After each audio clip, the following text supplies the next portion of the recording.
What's good, y'all? It's your boy Sean Peter Bluff guy. Hey!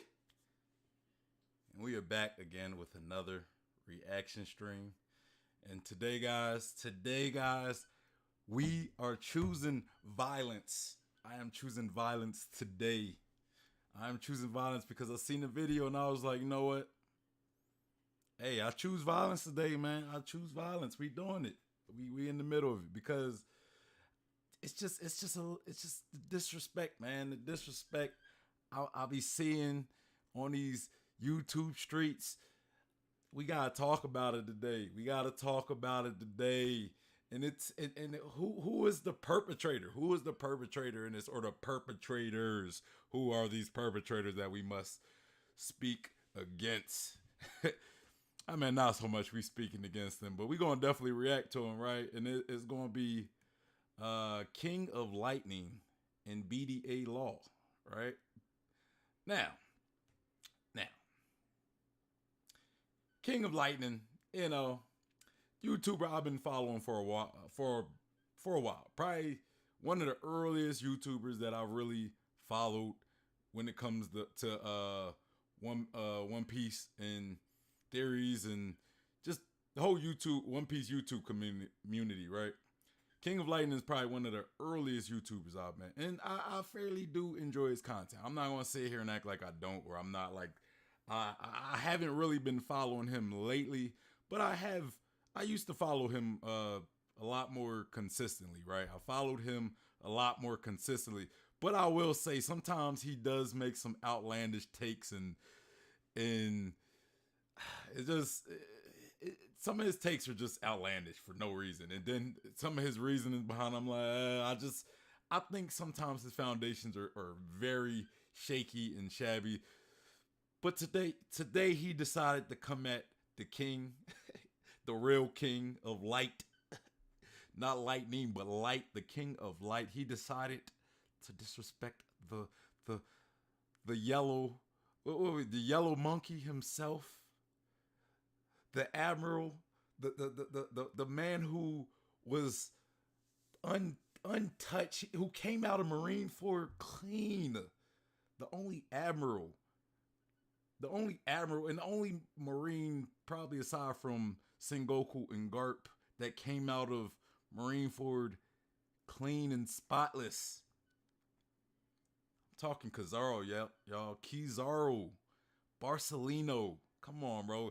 He decided to come at this man, so we gotta talk about it. We gotta talk about it. But before I get into that, guys, make sure you hit that like button. Also, subscribe and hit that bell for notifications. Follow me on Instagram, Twitter, Facebook, and also follow me on Discord. That's going to be very important.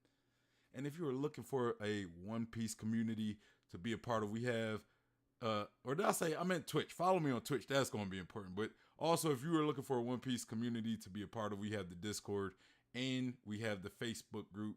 So make sure you guys, check that out. All of them will be in the description box, as well as the link to the video we will be watching today. But I don't want y'all to go to, whether you disagree with what they say or not, I don't want you guys going to the channel being hateful or going spamming dislike, even if you disagree completely and think it's ridiculous.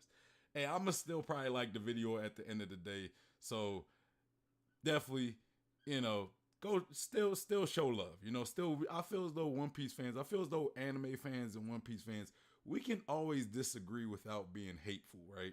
We can disagree and not, we can do all those things without being hateful. But yeah, just I was just like, bro, we not about to do this. We not about to do this. And also, you guys, follow me on Twitch. Make sure you follow me on Twitch, because especially if you want to if you want to be here for these live streams and you want to catch live streams, because I will be moving my live streams to Twitch, like all my live streams, but I will still be posting edited versions of my live streams here on YouTube for people who may not be able to make the live streams, or people who may just not have time to watch a full 1 to 3 hour live stream. You know what I'm saying? So I'm gonna have more edited and more condensed versions, and these will stay up on you, or they will be posted on YouTube. But if you want to be there for the streams and support the streams and engage with me on the streams, definitely follow me on Twitch. Okay, follow me on Twitch. I will be doing the switch over for the return of the manga. That chapter we get for the manga, that's when we will be doing the switch over for the streams. And I will continue to say that until the new chapter comes out. So follow me on Twitch. Follow me on Twitch.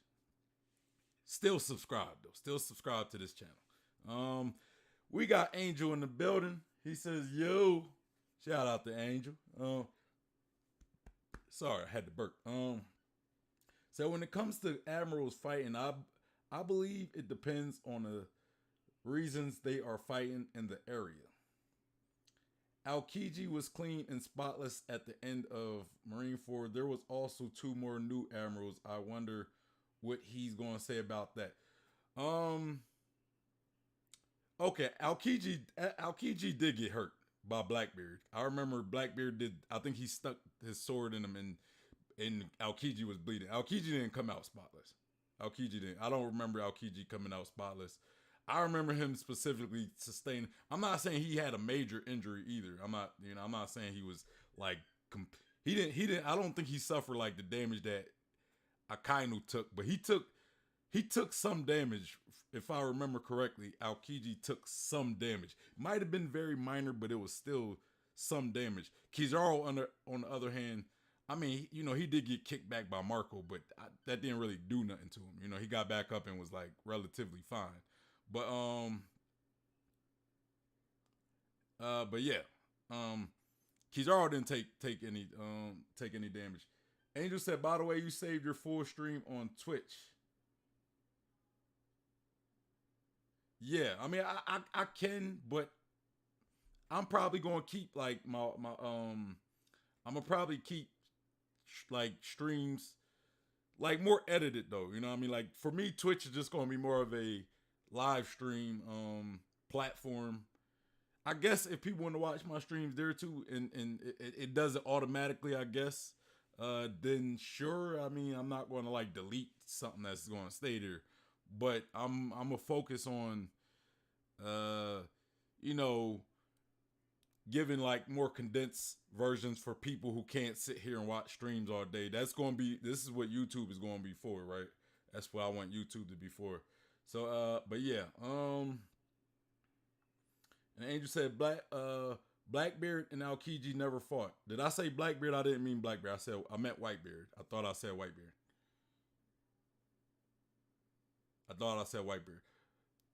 Look, I will have to look it up again, but believe me, I recall Aokiji getting hurt. I recall Aokiji like bleeding from the mouth or something when Whitebeard like did some attack or something. I remember Aokiji taking some damage. Believe me, I remember. Like I know he took some damage. But again, I'll have to look at it and find the evidence. And I have to go back and make sure. And no, you don't have to send nothing to me in Discord. If you do, I'll probably look at it later. I don't. And then he said, and Whitebeard did try to stab him, but Aokiji morphed around it. But yeah, all right. So yeah, he's coming at the big homie Kizaru. I did actually watch some of the video. I watched just a little bit of like a minute of it, right? And I think one of his arguments of why he believes Kizaru is the weakest is going to be what Green Bull did to King and Queen. I think it was something along with like how Kizaru fared against Marco versus how Green Bull was able to pretty much defeat or I mean, we don't really know what went down. That's why I don't get why he's using that situation. But how Marco did against Kizaru versus what Green Bull did to King and Queen. You know what I'm saying? And Again, I only watched a little of it, right? I only watched a little bit of it, so I don't really know his argument. I don't even know if he's really going to like, you know, go full all in on saying Kizaru is the weakest. But I don't know. Personally, personally, if we talking about the main three admirals, I think Aokiji is the weakest. Personally, you know what I'm saying? You know, and maybe I'm kind of one person. I look at Kizaru's potential, right? Because when I look at light, when I look at the ability of having light, I look at like somebody like the Flash, right, who runs at the speed of light and even faster. Like he runs faster than the speed of light. But even he could, even light speed is pretty freaking fast, right? And if Oda really wants to remain true and stay consistent and let Kizaru shine to his full potential, then Kizaru should easily be like the strongest character in the verse. With, I would say, the only people who would be able to beat him is like Blackbeard and maybe Fujitaro, but that's more of a matchup issue. You know what I'm saying? That's more of a matchup thing and not like they're just more OP than him. You know what I'm saying? Because light is affected by gravity, and light is also like a black hole. A black hole can absorb light, so those would be more like his weaknesses. Kind of like Enel was OP, but Luffy just happened to be made of rubber, or has rubber properties. Now, I think we should kind of speak of that a little differently at this point, but. Luffy just happened to be a bad matchup for Enel, right? He just happened to be a bad matchup for Enel. He wasn't stronger than Enel or more powerful than Enel. He was just a bad matchup for Enel. You know what I'm saying? But now if you want to say Kizaru, like Oda nerfed Kizaru, I guess that could be a case. That could be the case as well. Maybe Oda just didn't want to make Kizaru as powerful as somebody with a light ability and uses light to the full extent and its full potential would be. You know what I'm saying? Like how it would work for them. But I think that's kind of why Oda gave Kizaru his type of personality, right? The little slower demeanor. You know what I mean? And honestly, I kind of look at Kizaru's fights a lot differently than a lot of people. Because I look at Kizaru's attitude. I look at his demeanor. You know what I'm saying? And I never really see Kizaru like sweating. I never see Kizaru like seem like he's really bothered or having trouble with anybody. Like he's always seemed like he's trolling people. You know what I mean? And I think that's kind of where a lot of the community splits. A lot of people, a lot of fans would say Kizaru is like a troll. A lot of fans say he's not a troll. Like a lot of people say he's serious when he was like, "Oh, Ben Backman's scary." And I was like, no, he wasn't. And I think what happened after that point only shows that Kizaru was trolling him because if I think it was done in the manga, not the anime. I don't remember, but in the anime they don't show the full interaction. But I think in the manga they show Ben Backman stopping Kizaru, and then the next time they showed him, Kizaru went to go do what he does. Like Ben Backman stops Kizaru, and he's like, "Oh, Ben Backman's scary," and then people saying, "Oh, Kizaru's weaker than Ben Backman because he stopped Kizaru," right? But the next time we see him, Kizaru's literally continuing doing what he was doing. So what that shows to me is that Kizaru just stopped, entertained Ben Backman, and kept doing what he was doing. That showed that what Ben Backman did actually had like zero effect on Kizaru, right? So, no, just like when he said, just like when he was fighting the Supernova and he was toying with him, we know that he was toying with him because he was beating him effortlessly, right? He was beating him effortlessly. And I forgot who it was. I want to say, who was it? I think it was Hawkins when he went in the Scarecrow form. And I think Kizaru was like, "Oh, scary." And then just beat him easily. Come on, Kizaru says everything is scary. Like, dude, you really gonna take that moment and him saying, "Oh, scary Ben Backman," when he said that to like somebody who was vastly weaker than him? Like, the man trolls, bro. Like, he trolls. Like, I think a lot of y'all don't like Kizaru because he was about to curb stomp y'all favorite Straw Hat Zoro. Well, my favorite Straw Hat Zoro, but he was about to kill curb stomp Zoro to hell, you know.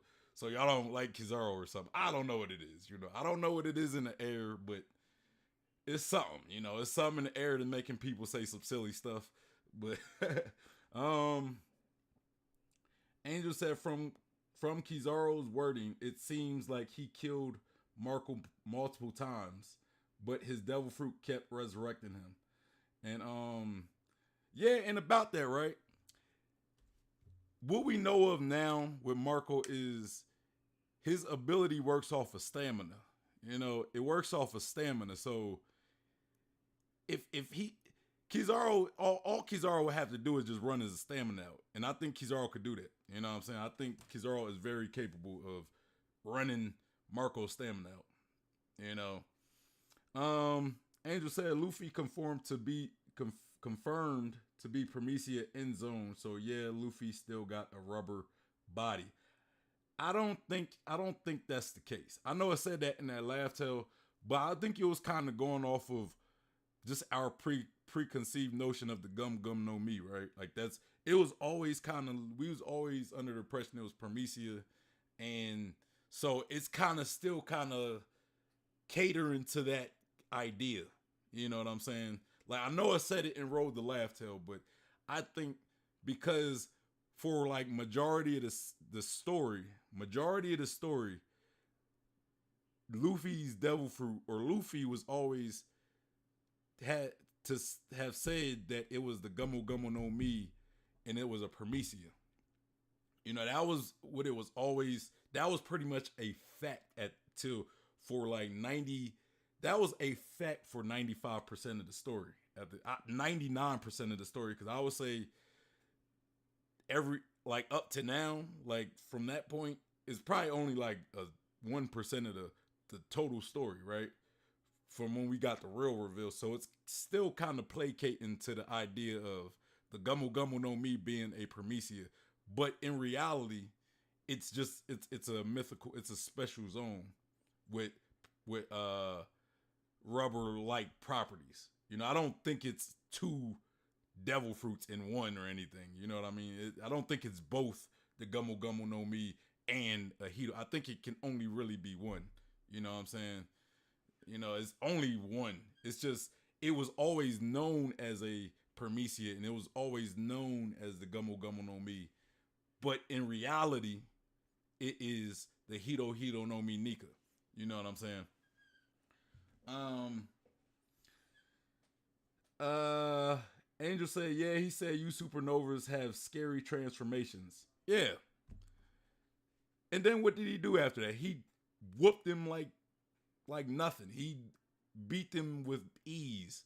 All the supernova, like the whole gang of them, ease. And might I add, Apu was the only person to get any successful attack on him. Just saying, just throwing that out there, just throwing that out there. Angel said, yeah, but Luffy Devil Fruit just being a zone, would it make sense? How wouldn't it make sense? They already kind of explained it. I thought it was already explained and kind of clear cut. I don't see how it doesn't make sense. He has the Nika Devil Fruit. Nika himself had rubber-like properties. So he had rubber-like abilities, you know what I'm saying? Especially without the full awakening. So, I mean, I don't get, you know what I'm saying? Like, I don't get why that don't make sense. Maybe Nika had a Promethea Devil Fruit, you know what I'm saying? And then he became a Devil Fruit himself. I don't know, but, you know, it still is a zone by classification because he is he ate a human, like Nika was a human and he ate a Nika was a human with rubber abilities and Luffy ate a human devil fruit, which is a zone. I don't get why that don't make sense I don't get where that don't make sense, but I think it makes a lot of sense. I don't I think it's pretty clear cut right there.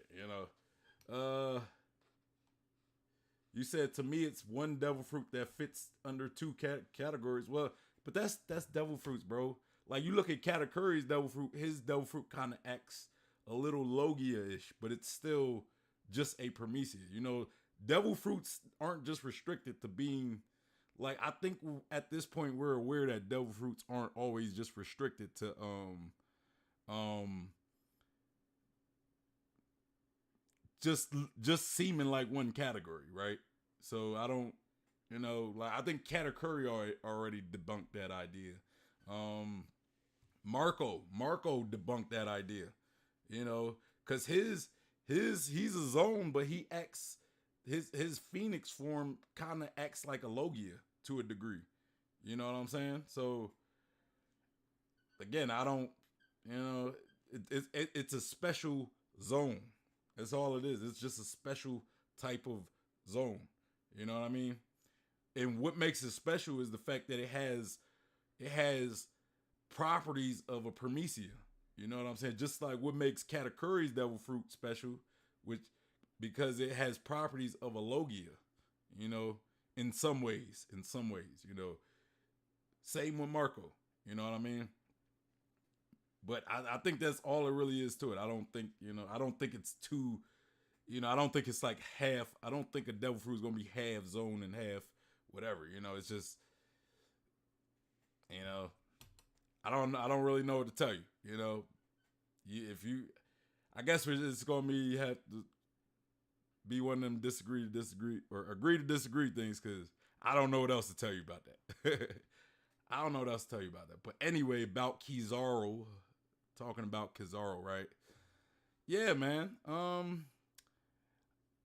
And another reason, another thing, right? Another thing, because I also look at it from a story perspective. I look at it from a story perspective, right? When you watch anime or a lot of like fiction, when you watch a lot of like shows or series or whatever, right? You you say, yeah, I forgot about the special part. Yeah, it's just a special devil fruit.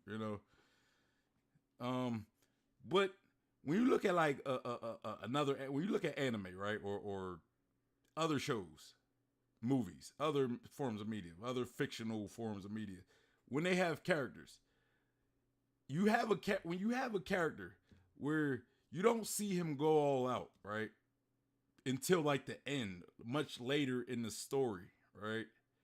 It's usually a reason why the author or the creator of that series saves that character and doesn't let you see their full potential. You know what I'm saying? It's because they usually have something better for them later down the line. Maybe because they don't want you to see how powerful they really are. You know what I'm saying? And with Kizaru, I don't believe we've seen him really fight. He fought Rayleigh, but to me, neither of them was like going all out. Neither Rayleigh or Kizaru, because to me, Rayleigh's only objective was just holding Kizaru in place, and Kizaru's objective was chasing the Straw Hats, not fighting Rayleigh. So Kizaru was trying to get past Rayleigh. You know what I'm saying? He was trying to get past Rayleigh, where Rayleigh was trying to keep him there. You know what I'm saying? So that wasn't a full out battle. So I don't think to measure either character based on that specific fight, I think that's unfair on both characters. You know what I'm saying? And then okay, let's fast forward to Marineford. Kizaru didn't have a fight, but but guess who we did see go all out? Guess who we did see go all out? Akainu, the admiral that everybody believes is the strongest admiral. We seen him go all out against Whitebeard. And then after the fact, later during the time skip, we didn't see it, but we know that Aokiji lost to Akainu. So at the very least, we know that Aokiji is weaker than Akainu, and then maybe not weaker, because if I kind of look at it as a bad matchup on Aokiji's side, because ice, fire usually wins, but nonetheless, Akainu won that. You know what I mean? So and maybe that's kind of unfair because again, the matchup, right? The matchup. But even then, a lot of people were always talking about Aokiji being the strongest, but he lost that Akainu. But it's like, why have we still not seen Kizaru go all out? Why? You know what I'm saying? Why, if he was the weakest admiral, why was he not the first admiral to go all out? And so then every other admiral after, we could see better and better showings and be like, okay, yeah, they're better. You know.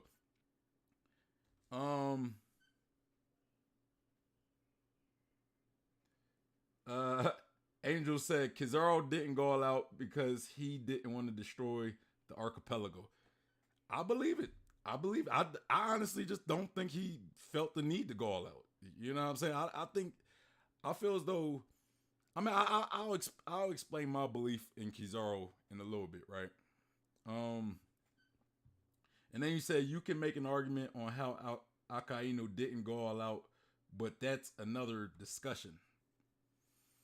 I mean, bro, like Whitebeard was throwing blows with him and had Akainu pretty damaged. You know what I'm saying?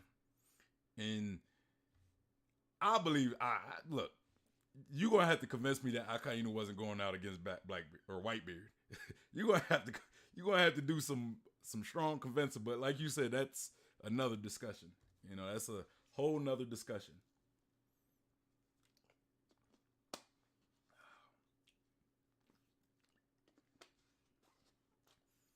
But my theory on Kizaru's character, right? My theory on Kizaru's character is, when you're so powerful, right? When like you got those characters who are so powerful where it's like they like, why do I don't need to go all out because to me everybody else is just lesser. So it's like that's why his personality tells me a lot. That's why his personality tells me a lot about his strength, because if he was really that weak, you know what I'm saying, and he had that such a lazy demeanor, like he would be losing a lot. You know what I mean? Like you can't afford being lazy when you're not that strong. You know what I'm saying? And we seen Kizaru against Whitebeard. Kizaru was toying with Whitebeard of all people. Kizaru was toying with Whitebeard. Kizaru was toying with Whitebeard. When Akainu had to put effort against Whitebeard, though it was a more bloodlusted Whitebeard. So, I mean, I guess I could put that caveat right there too. Whitebeard was pretty bloodlusted at that point because Ace just died. He was pissed off, and Whitebeard really started going in. But I don't think Whitebeard would have been tossing Kizaru around like that. Not saying he wouldn't inflict any damage. Look, I'm not going to disrespect the man Whitebeard like that.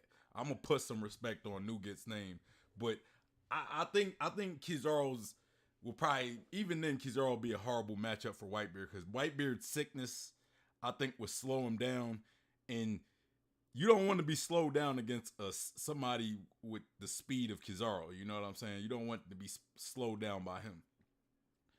Angel said, no, I believe he said that before even running into Rayleigh. Said, which he said what? He said what before running into Rayleigh? About destroying the archipelago or that what you talking about? Like destroying that archipelago? He ain't want to destroy it? That's what I'm assuming you're talking about. But I don't know. Let me know. But yeah, man, Kizaru was just bro, hey, man, and I ain't gonna lie, little biased. Yes, I am a little biased towards Kizaru, but I like his character because I believe he is a troll. I believe him to be a troll. I like a character that trolls you because they're so strong that they control you. And I believe that's what Kizaru does. Hence part of the reason why I like him. So I'm not defending him, because I like him and I'm just boosting him because I like him. I like him because I believe he is strong but yet a troll. You know what I mean? So, and I think Oda is saving Kizaru for a reason. I believe he is saving him for a reason. I believe Kizaru is going to be like kind of like I don't want to say Jin from I'm thinking Gin from Bleach when he betrayed Aizen, but like I don't want to say that because I believe Kizaru is like a puppet for the world government. Personally, I believe he's that puppet. So if like Akainu, because when you look at Kizaru, he's a perfect follower. He is the perfect follower. And here's two differences between Akainu and Kizaru. And I want to lay these differences down before I kind of say my speculation, right? I think Akainu is I think he's a little rebellious against the world government. I think he has the potential. I think Akainu has the potential to eventually turn against the world government. Why? Every time we've seen, like, when we see him go talk to the Gorosei, right? He's always arguing with him. He's always kind of like, I don't agree. He's always kind of disagreeing with him, and he's a little like, he fights with them a lot, right? Not like what we seen from well, we haven't really seen Sengoku and Gorosei, but he doesn't just blindly just do what they say. He's always kind of against some of the stuff they do. So to me, to me, those are like small seeds that I believe that Oda is planting to show that Akainu might eventually go against the world government. Hence why I kind of think Akainu could potentially be against Sword. Not only that, yeah, the sword tattoo. Why would Akainu of all people have a tattoo of a sword on his chest? He's not a swordsman. I mean, I guess, yeah, he could just maybe like swords, but he's not a swordsman. He doesn't have sword. He doesn't own a sword. There's no associate, like, there's nothing associating with him with swords, but yet he has a sword tattoo. Now, does that automatically mean he is part of Sword? No, I'm not implying that at all. But I think that is evidence that he could be. You know what I'm saying? Doesn't mean he is, no. But I wouldn't dismiss it. I wouldn't dismiss it though. Me personally, I wouldn't dismiss it. And then we see kind of the rebellious attitude against the world government. And then you got Kizaru, right? You got Kizaru, the perfect soldier. He doesn't ask questions. He's not someone to say, "Hey, but I think this is wrong." I think if he was ordered to go destroy a country, I think he'd do it. I think Kizaru would do it. I don't. If the world government said, "Hey, Kizaru, we need you to go eliminate this country," I think he would do it. So that leads me to believe like maybe the purpose for Kizaru is to I think he might actually be like a foil. He might be there to keep Akainu in check. That might be his job. If Akainu decides to go against the world government, I think Kizaru is going to be the person to have to take care of Akainu. Well, maybe not kill him, but I think he might, but that I know a lot of people might come at me and say, but that kills the whole Ace, Luffy getting revenge for Ace or Sabo getting revenge for Ace. Yeah, I mean that would probably be the only that would be a good contradicting argument. You know what I'm saying? So I don't know how that would play. Right? But I think Kizaru could be that guy who, like, if Akainu decides to go against the world government, they're going to order Kizaru to have to take care of Akainu. You know what I'm saying? So I think that could be the case. Not saying Kizaru is going to kill Akainu or vice versa, but I think they might end up having to order him to do so. You know what I mean?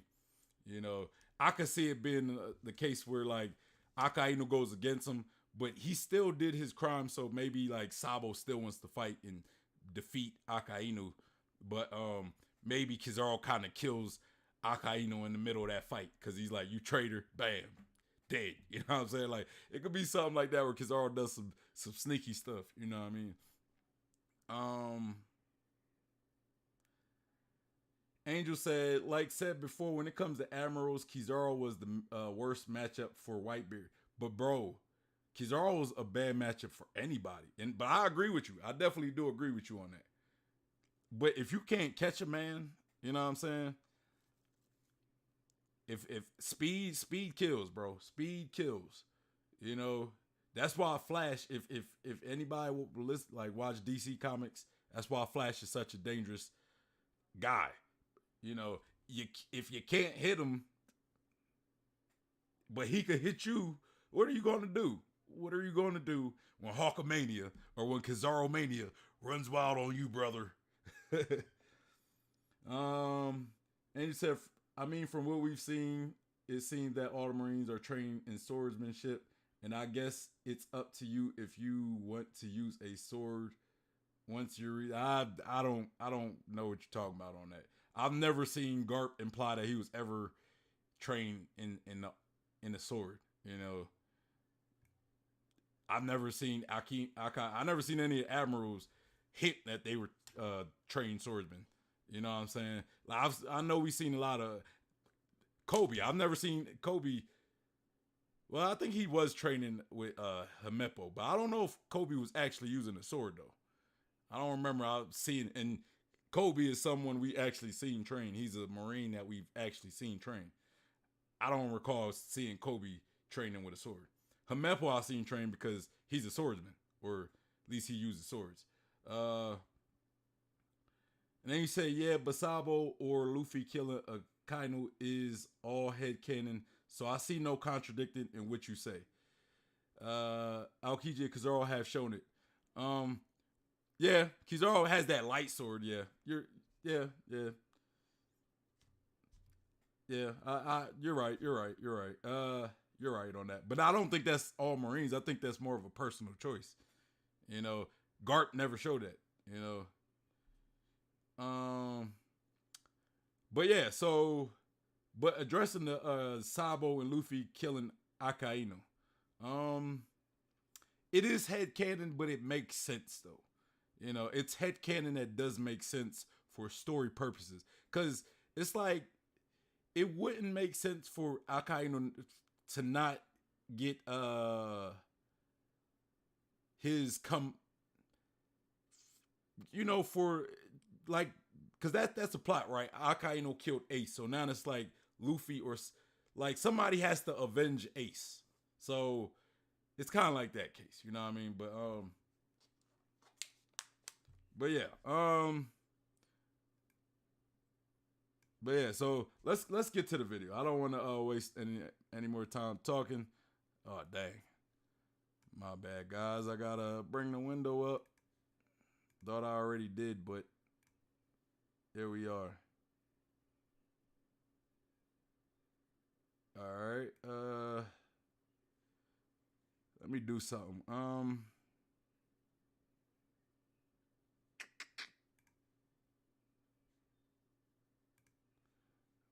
Before all right, it's sorry, I gotta fit this to screen.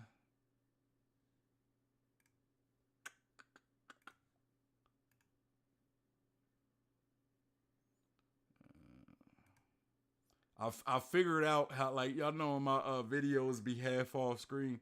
I figured out how to solve that. It took me a while, but I figured it out on accident. It's like how I got the screen cropped on my Streamlabs. It's like when I go full screen, it expands, so it start cutting it off. So I gotta like fit it on my Streamlabs while it's already on full screen. So I mean, I know y'all don't care, but I guess I kind of share that for some reason. All right, see, watch. I'm gonna minimize it, and now y'all see it. It's kind of like half off the thing, but it works when I full screen it though. Bam. Let's get into this video and see what he has to say. The actual real discussion here, right? Yes. I think that when you look at the Admirals, because that's obviously the main topic, even though we can talk about other things, obviously Admirals here. Even though the Admirals have another good showcase now at Greenbow, which is, I think, well needed on their part, there's still, like, a litany of other evidence that kind of indicates that the admirals are probably closer, and not Fleet Admiral Gekainu, admirals. So again, Green Bull, Fujitora, Kizaru, those guys. Okay. I'm not also including Akaji too, because I think he's stronger than those guys. Yes. I'll argue. Those guys, I think, are probably stronger to healthy first division commanders than they would be Yonko. I think that's the main. No, I only say that because we see lower ranked Marines trained in swordsmanship and hand-to-hand combat in the Kobe flashback, but I think it's up to them on whether. Okay, I mean, I concede to that. I thought I conceded to that already. My bad. I concede to your point. Maybe they are trained in it just to be more diverse. You know, maybe they do have a level of training on it. You know what I'm saying? But let's continue. But that don't but you know, they probably have a very basic foundational knowledge. It's not like they're probably not getting like Zoro level training, you know, but Zoro always trains as a swordsman. But let's continue. Main separation here, the main separation here, where, because we've seen, I know it's been nitpicked to like high heaven. Yeah. Well, we have seen someone like Marco display that ability regularly, and Marco, like, look at Kizaru's face, bro. Like, look at Kizaru, look like he having fun. Like, he's like, yo, this is funny. Kizaru, I don't even know if y'all see it. Like, the whole time, like, Kizaru just smiling. He just smiling. He just like Marco kicking him. He like, oh, like he just smiling, giggling. And see, I think my face is covering it, but he's smiling. He's smiling like I'm gonna unfull screen it just so y'all can see. That boy just smiling. Kizaru having fun. Hey, come on, bro. Y'all. Let's continue. even though he has a broken ability, I don't think he's the strongest first commander we've seen. I think that's Katakuri. I'll be real with you. I think Katakuri's getting folded. I don't think Katakuri's being fooled by any. I don't think he's being fooled by anyone. Here's the thing. I think that even in this arc, when Kaido kind of proved that when he needed See, honestly, now he brings in Katakuri. So now I believe that he's using Katakuri for a baseline. You know what I'm saying? Because he believes Katakuri is the strongest commander, right? And which I actually kind of agree with that.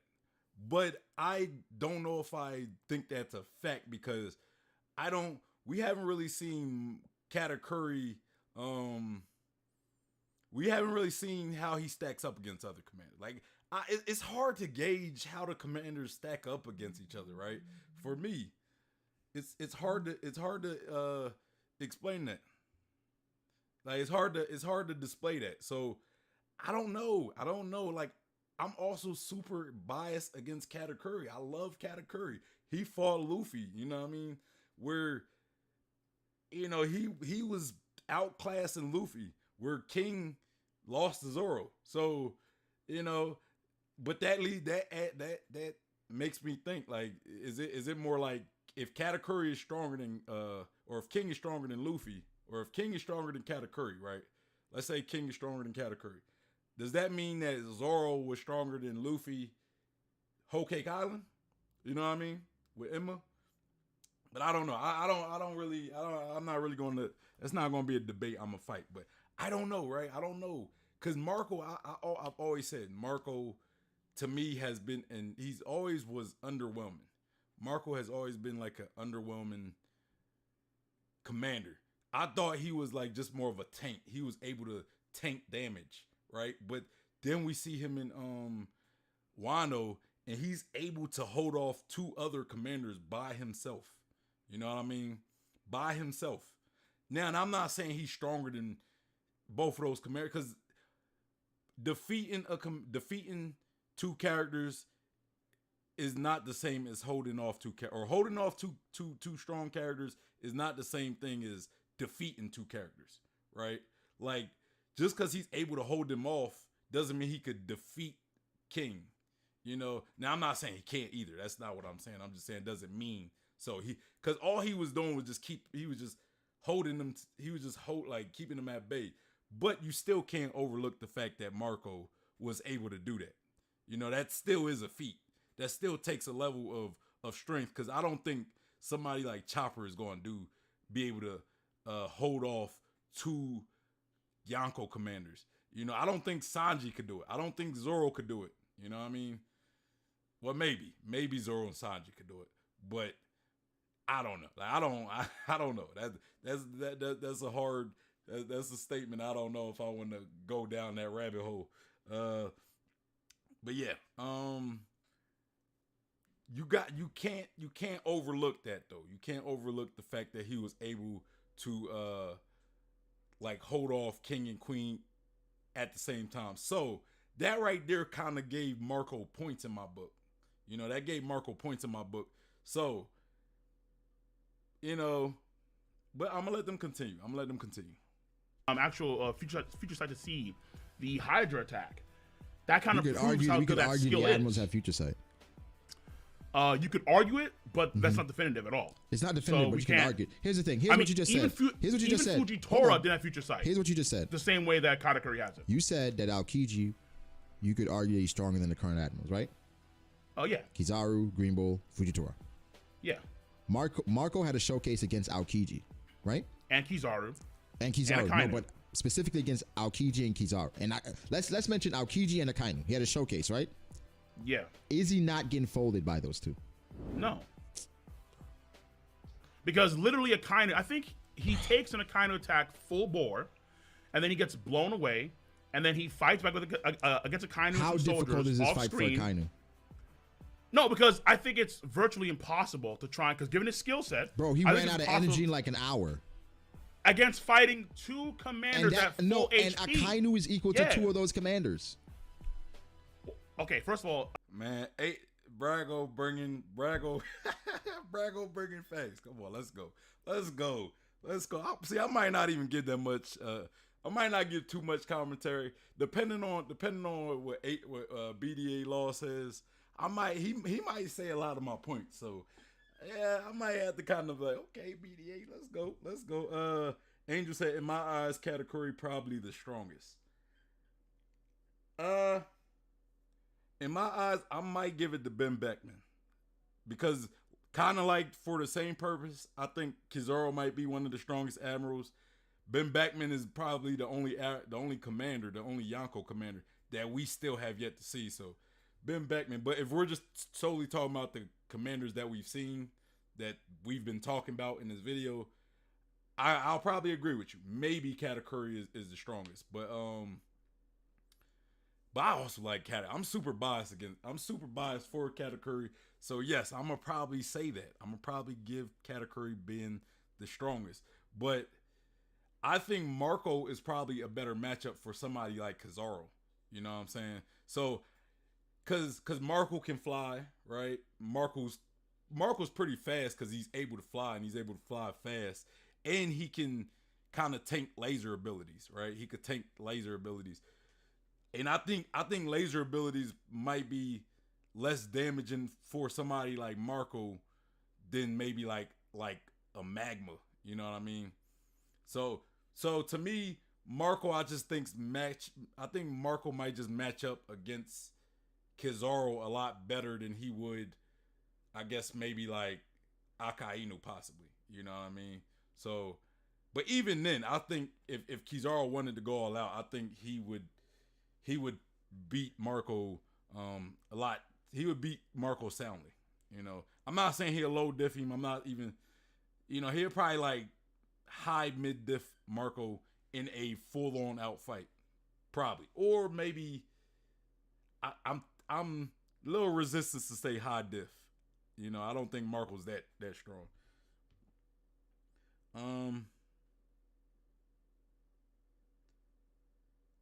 Angel said the only actual admiral to show a sign of future sight is Aokiji. I didn't include Ben Beckman because we haven't seen anything. Yeah, I know. I was including him. Akainu back then or Akainu now? Akainu back then, right? Either or. Okay. Akainu back then, I think it's absolutely weaker than Akainu is now, obviously. And Akainu back then, you can probably say is just as strong or stronger than current Green Bull. I think that's fair. Is that fair? Definitely stronger. See now this is where I'm kind of disliking, and I feel as though it's disingenuous. This is where I'm kind of not liking King of Light. or I feel as though King of Lightning's argument is falling apart when he brings up Green Bull, right? Because yes, Green Bull. Look, I love Green Bull showing. I'm not going to deny that. I thought it was a great way to introduce his character. But let's not sit here and act. Let's not sit here and act like King and Queen wasn't already, probably still didn't have, they weren't damaged from their fights against Zoro and Sanji. Because when we seen Zoro and Sanji, I'm gonna have to go back and look, because I kind of don't want to say this, because I don't want to be wrong saying this. But this is why I hate live streams, because sometimes I have to recall things that I don't remember well, you know, or at least in the moment I'm not remembering it well. But Sanji, like Zoro and Sanji were still pretty banged up after that fight. They were still pretty, like, had bandages. So that will also lead me to believe that King and Queen were definitely still banged up as well. Especially King. You gotta look. Zoro cut King's wing. He cut his wing, bro. And King, I don't know, like, we don't know if King could regenerate a wing. He might be able to, but it might take time. I don't think he's regenerating like Cell or Boo, right? He's not like just lose a wing, the wing just grows back in place. So they still were very battle worn, right? They were still battle worn. And not only were they battle worn, they probably had sea stone handcuffs. You wouldn't put two dangerous guys like King and Queen in Udon and not put sea stone cuffs on them. So I would think they were probably nerfed because they had sea stone cuffs, because they're prisoners. They're prisoners, right? So he literally beat two prisoners that were banged up already. You know, and maybe they had some recovery, maybe they had some strength. I'll give them that, but I don't believe that they were at 100%. You know what I'm saying? I don't, and I'm not, look, again, I'm not even saying that's the case. I'm just saying we don't know the context. We don't know how banged up King and Queen were. We don't know if they had sea stone cuffs that were hindering their abilities because they were prisoners. I guess I just kind of look at other variables, right? I try to look at all the variables in a situation, and that's all I'm saying. Now, if somebody could prove to me that King and Queen didn't have sea stone cuffs and they were 100% when Green Bull did that, hey, send it to me in the Discord. You know what I mean? Send it to me in the Discord.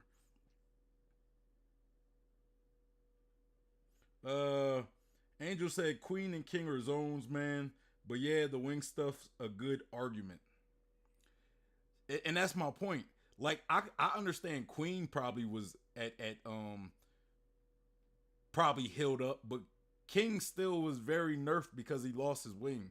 And again, they were prisoners. So the fact that they were prisoners in Udon, that lead me to believe that they were handcuffed with sea stones so they don't end up escaping Udon, because they are very strong characters.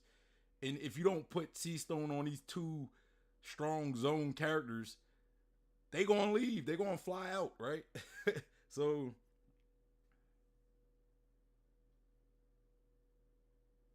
you said from how far their arms are stretched out, they don't have sea stone cuffs on. I'll have to go back and look at it, because I didn't see what their arms are. And Luffy was, remember, those sea stone cuffs don't fully hinder you. Remember, they were kind of like dampened sea stone cuffs, so people could still have some strength. But nonetheless, they were still sea stone cuffs, and they still nerfed anybody wearing them.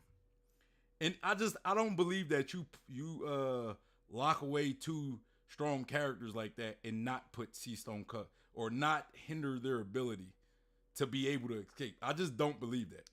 You know, I don't believe that. Because how do you keep them in if you don't got them, if you don't stop their abilities, right? Let's continue. I don't know. You don't know. I know. You have no I idea. know. Okay, whatever, fine. Maybe. Okay, he could be stronger. Who knows? But I'm going to say just as or stronger. All right. But however, once again here, we have someone like Kizaru, who I would also say is stronger than current Green Bull, so kind of in the same camp Aokiji was in the pre-time skip, and he couldn't best Marco. It was one clash. No, One clash. One clash. no, we know. One clash. Oh, my bad. I didn't mean to do that. No, because we clearly see that off screen they're fighting each other for a period of time. Bro, And then we cut away. That's hard to discern because it was like for like. Of course, it's That's hard what I'm to discern. saying. But it's like, I think based off of. Okay, here's the thing. Here's the separation for me. See, we got BDA Law out here being the voice of reason, and KOL just be making these outlandish claims. Don't be having no real argument to back up his stuff other than, like, it be like, he does, but it just be faulty, right? It's just faulty. Let's continue. Let's continue. Me in regards to commanders and admirals, right? Okay. Commanders, they are strong and they can hold off an admiral for a period of time, right? Yes. Okay, fair. But the difference is people are going to get hits in, right? In fights, right? Yeah. But a difference on how hard the fight is. I think that's where I think that's where you and I disagree. Where it's like, how hard is a fight for an admiral to actually overcome? No, but hold on. Here's what's going to happen. Strength. Here's what happens. Yes. They're both going to get hits in, right? Yes. So when a commander hits an admiral, they may, well, maybe a little blood, maybe. Wait. Commander or the first division guy? First division. Marco, Let's say first division. Okay, Let's say first division. Okay. When they hit the admiral, they may suffer flesh wound. When the admiral gets their attack in, wrap it up, send him home. But the problem is that this is not true. But that's what happened.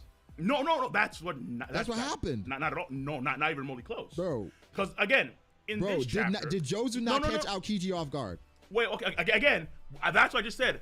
First division. I'm not talking about Jozu. Bro. I'm talking about guys dog, like Marco lost to Onigumo. Stop. Oh, whoa. I think when Jozu hit Aokiji was when he bled. I don't remember. I feel like Aokiji did bleed though.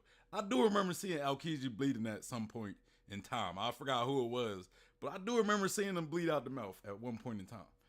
I can't remember.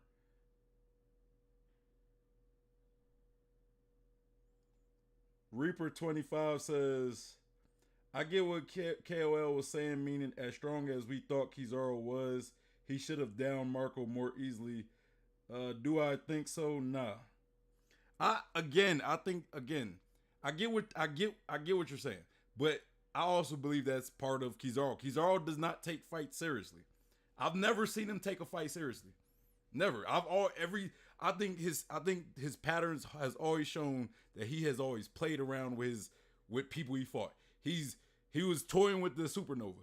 I don't think he fought Rayleigh serious. Even though I don't think Rayleigh was going all out either. I don't think either of them were going all out.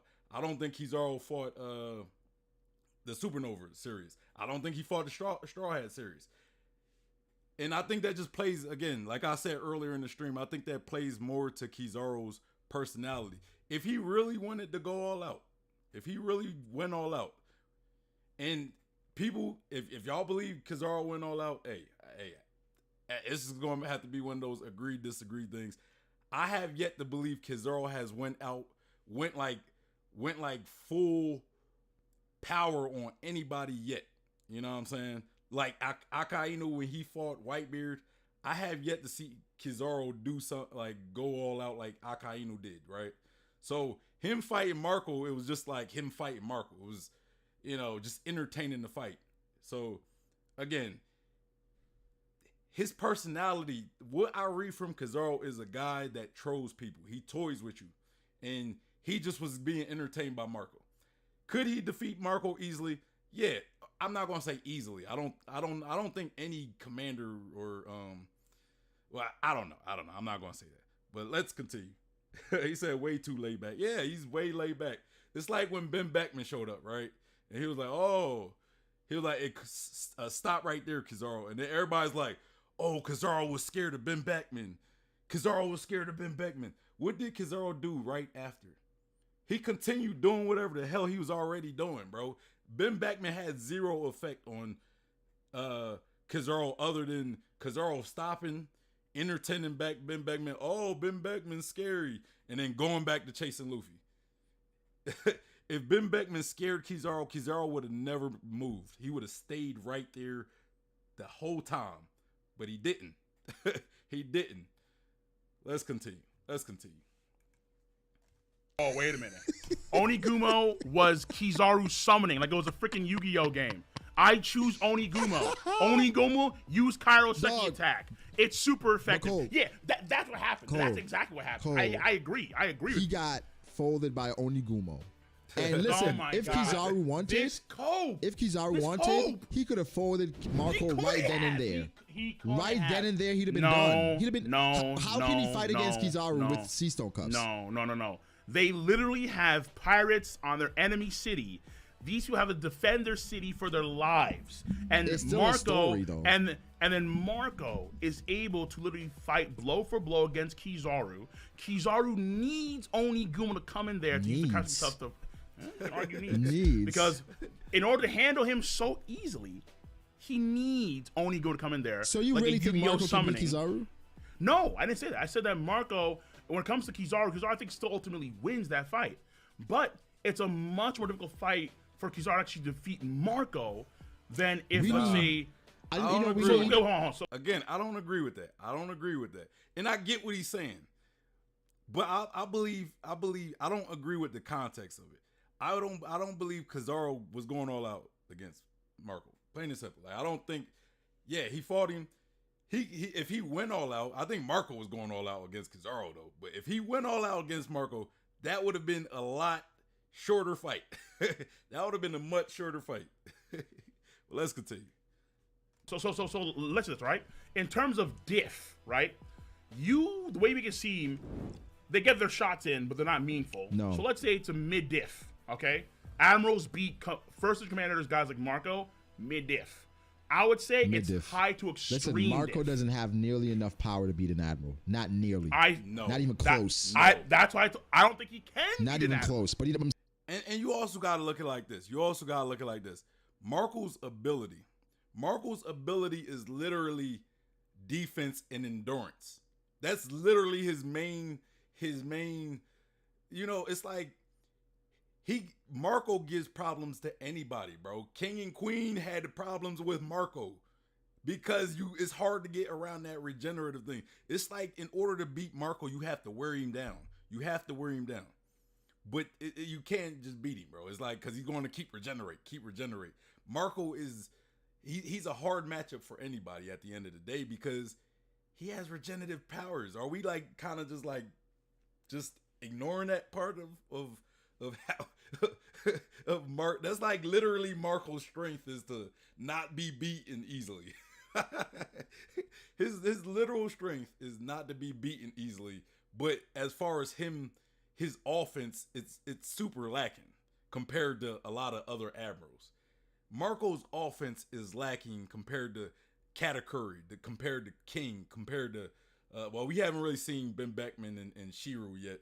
But yeah, compared to King and Katakuri, Marco's offense is lacking, right? Because Marco is more of a defensive fighter. He's more of an endurance, durability fighter because he regenerates. So it's like when you fight him, you gotta constantly chip at his regeneration. You gotta constantly, or his stamina. You gotta constantly chip at that stamina so eventually he can't regenerate. So yes, if Kizaru had, Kizaru, who still is not serious, but if he's having trouble just putting Marco down, it's because of his regenerative ability. You know what I'm saying? I think if Akainu fought Marco like full on, Akaino's going to have to get past the regenerative part.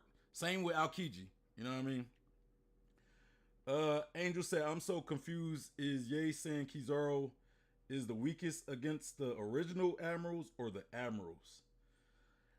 I mean, seeing how he keeps bringing up Green Bull and Green Bull showing, or he brought it up, I'm thinking he's talking about Admirals in general.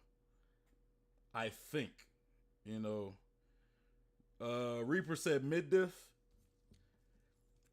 I say like high mid diff. I think Kizaru will high mid or like on the border of mid diff and high diff. I just don't think Kizaru is gonna be like a high diff to where like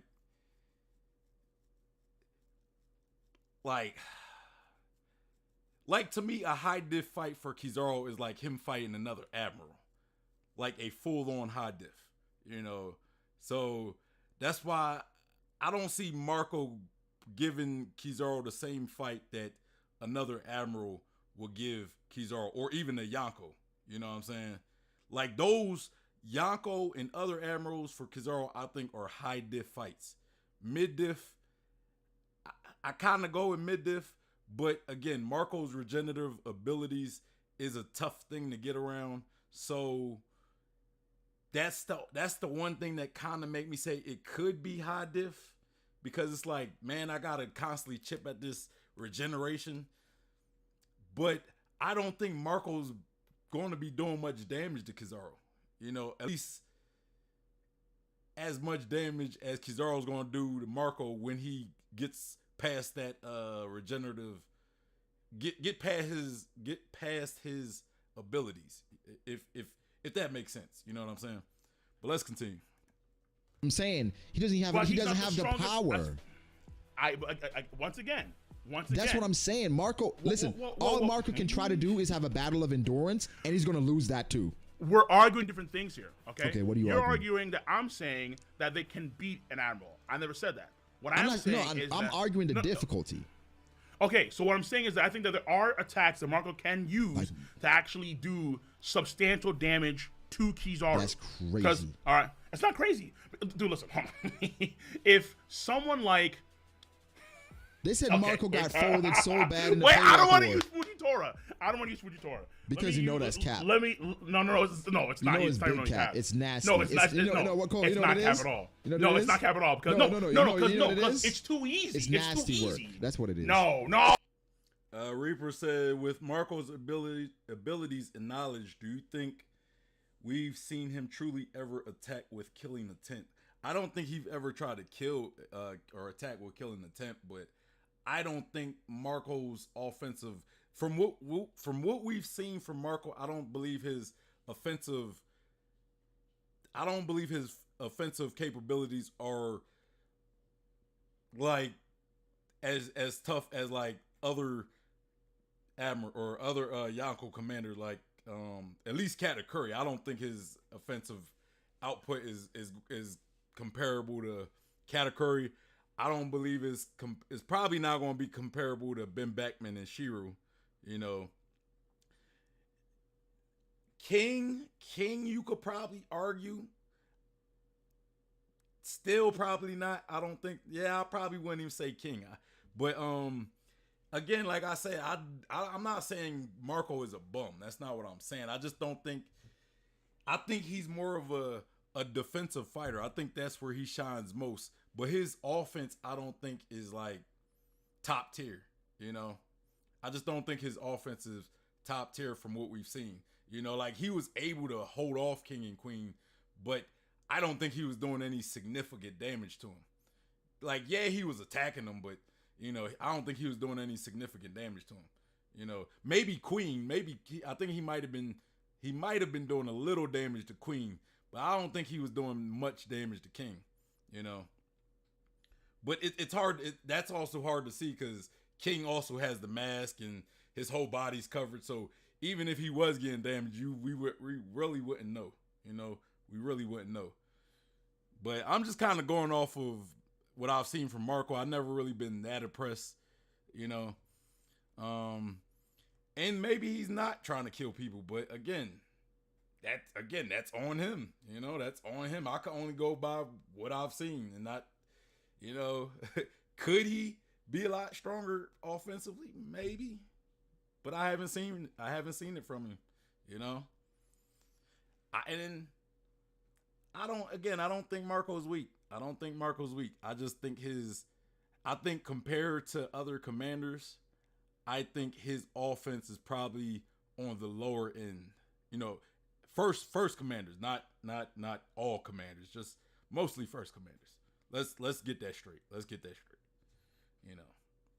But let's continue. Oh no, it's too easy. It's nasty.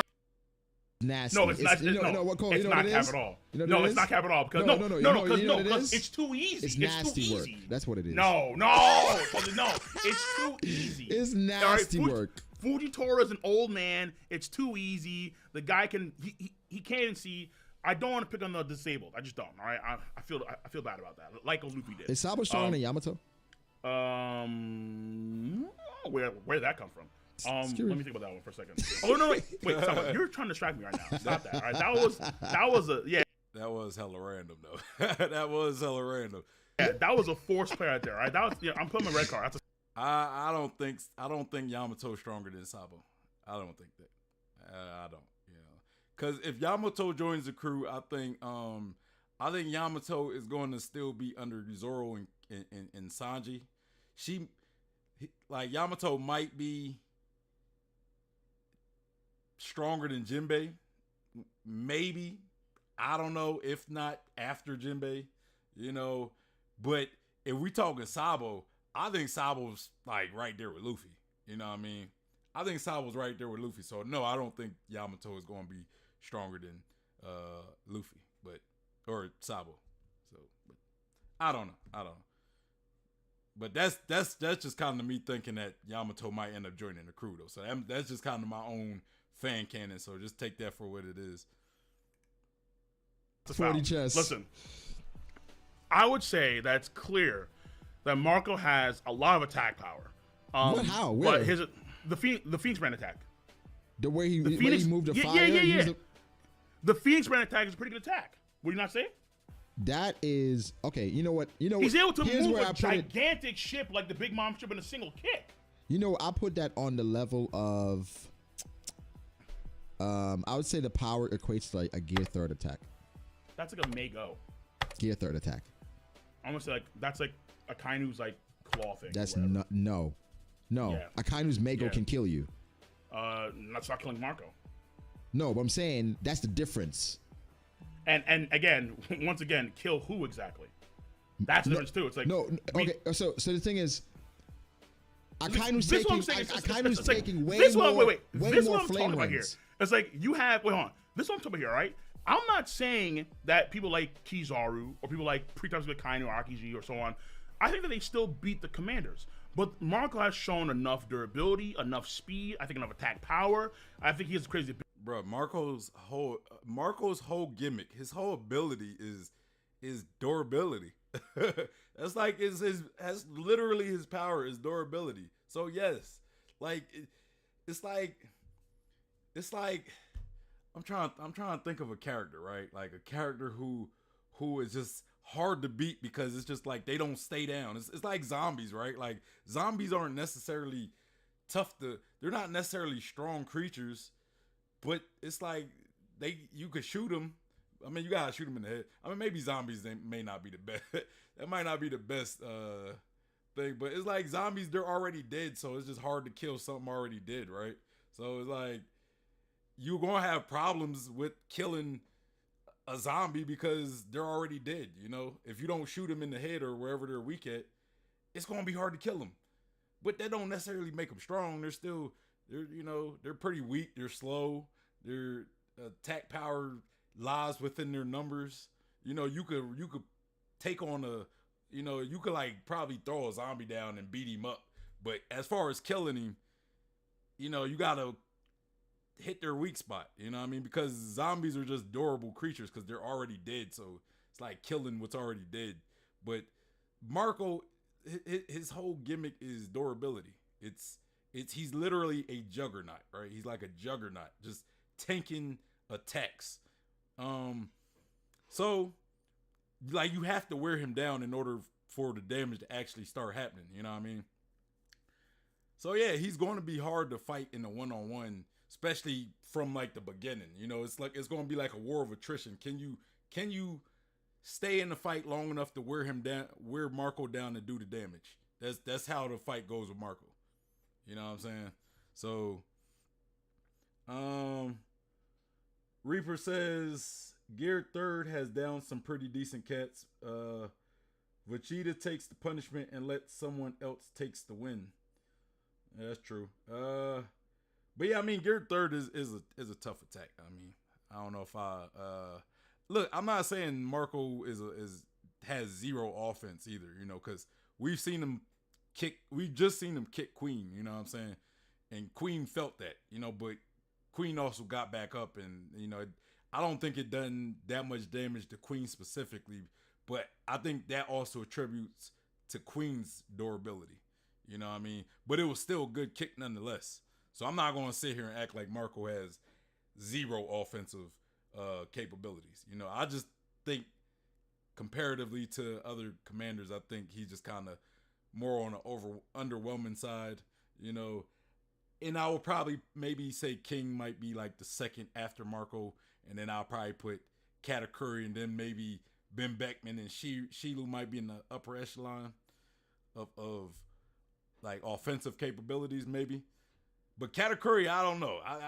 I'm biased towards Katakuri. I might put him above Shiru too. So I don't know. I don't know. We still got to see Shiru, and we still got to see Ben Beckman before I can really make an assessment on that. Ability, he showed enough, and he's actually in real time against Admirals to say, hey, an Admiral, me and you one-on-one, we can tussle. We can do this. I mean, yeah, Whitebeard for a couple hours. Whitebeard even left it up to Marco to handle that situation. So I think that there's confidence. He left up to Marco. What situation? To handle Kizaru.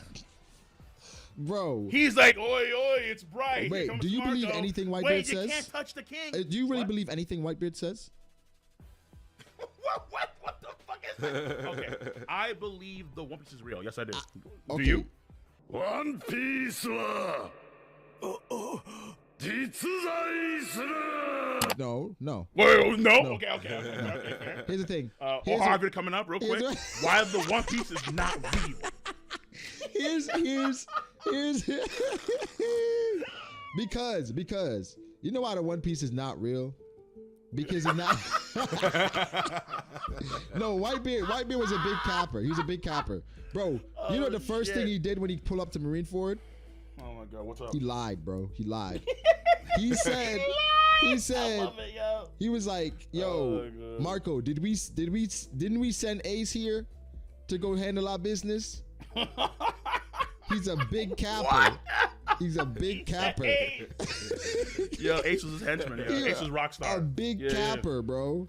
Ace was the Shanks Rockstar. Like, yo, hand that shit. No, yo, I mean, but right? the thing is, I mean, Whitebeard is supposed to have confidence in his right hand. He's supposed to do that. Yeah. He's not. He had confidence in all his boys. That's what I'm saying. He's not like, gonna be like, oh, Marco. Right. Yeah. But it's like, Of again, it's like those boys needed to handle the business, which again, they ultimately will lose to the Admirals. But the Admirals still need to take effort and time to hold them back. No. Whitebeard had all that confidence in his commanders, and he still died at the end. Come on now. Like, come on. He still died at the end of the world, at the end of the war, but he has all that confidence in his commanders. Reaver says, "Cat, cat, stop the cat." Ace telling Whitebeard to stop the cat. Let's continue. No, I think it was. Wait. I think it was kind of clear when you saw how the fight changes so drastically when Whitebeard had the heart attack. But that's what I'm saying, Cole. If not for that one but moment, that's what I'm saying. they're still fighting. But they're still fighting tooth and nail. I think what we got to start factoring when we talk about power scaling is kill shots. We don't talk about kill shots enough. For real. Because here's my thing. As a kill shot, it will struggle because Marco doesn't really use a weapon, right? It's straight up hands, like wings. It's a weird thing. Right? Okay. You're saying no, I hear you, but hear me out. Where for most commanders, like the kill shot is the issue. Where for the Admirals, I mean, it's but this is a One Piece issue. It's not Tokyo Ghoul. Like, Oda doesn't kill people. No. Really, When I say kill shot, how to render someone useless or incapacitated. The Admirals have a much easier job, and they have more firepower to do that. No matter listen, when Aokiji was off guard. I mean, when Aokiji was off guard, right? Yeah, against Jozu. No, correct. Right. Even if Marco had Aokiji off guard too. Okay, yeah, and he did a kick on him. Okay, Yes. No. He I has agree. nothing in his bag. Wait. That Okay, can knock hold on. out Aokiji. Nothing. Wait. I agree with you, but then look at it on the flip side too, right? On the flip side, Yes. all right, Kizaru summons Onigumo. Onigumo Right. uses Karasuke Stone Cups. Right. He gets lasered 4 times by Kizaru. Yes. Marco was still able to fight afterwards, not dead. Yes. And the one thing that keeps him down is the Sea Stone Cup. Right. So the kill shot Kizaru apparently sucks. No, that's why my specific thing was when we talk about the admirals that are on another level, Aokiji and Akainu. Where that's where we're arguing, like, would they mid-diff Marco? I think they would. But again, we agreed. You that- agree with that? No. We agreed. No. Don't try Oh, that. cool. Don't. Like, Whoa. now what are we arguing? Don't try. Don't try Clip it, that. y'all, No. clip it. I Don't got try that Weasley move. No, We don't try that got Weasley him. move. Wait, what's this Weasley move? We agreed. Yeah, straight weasel Let's action right there. go. I'm mid-sentence right now, okay? What are you arguing about? No. It's like Cooper and Thieves action right here. Just this weasel moves, right? In the shadows, trying to pick up pockets. Stop. Oh my We god. agreed that Akainu and I guess Aokiji too, I suppose. Them back then are at least as strong, if not stronger, than Fujitora and Greenbull today, right? Yeah. That's fair. Yeah. So, is Kizaru in that same camp too? Meaning, is Kizaru now stronger than, let's say, Greenbull and Fujitora now, or even back then? Kizaru is so difficult, right? He's so difficult to gauge because were you mentioning Jotun's stream mindset? Yeah. And that's the point right there. Kizaru is hard to gauge at the end of the day. Because we've never seen Kizaru go all out. We've seen Akainu go all out. We know that Aokiji went all out against Akainu, who we've seen go all out, and he lost.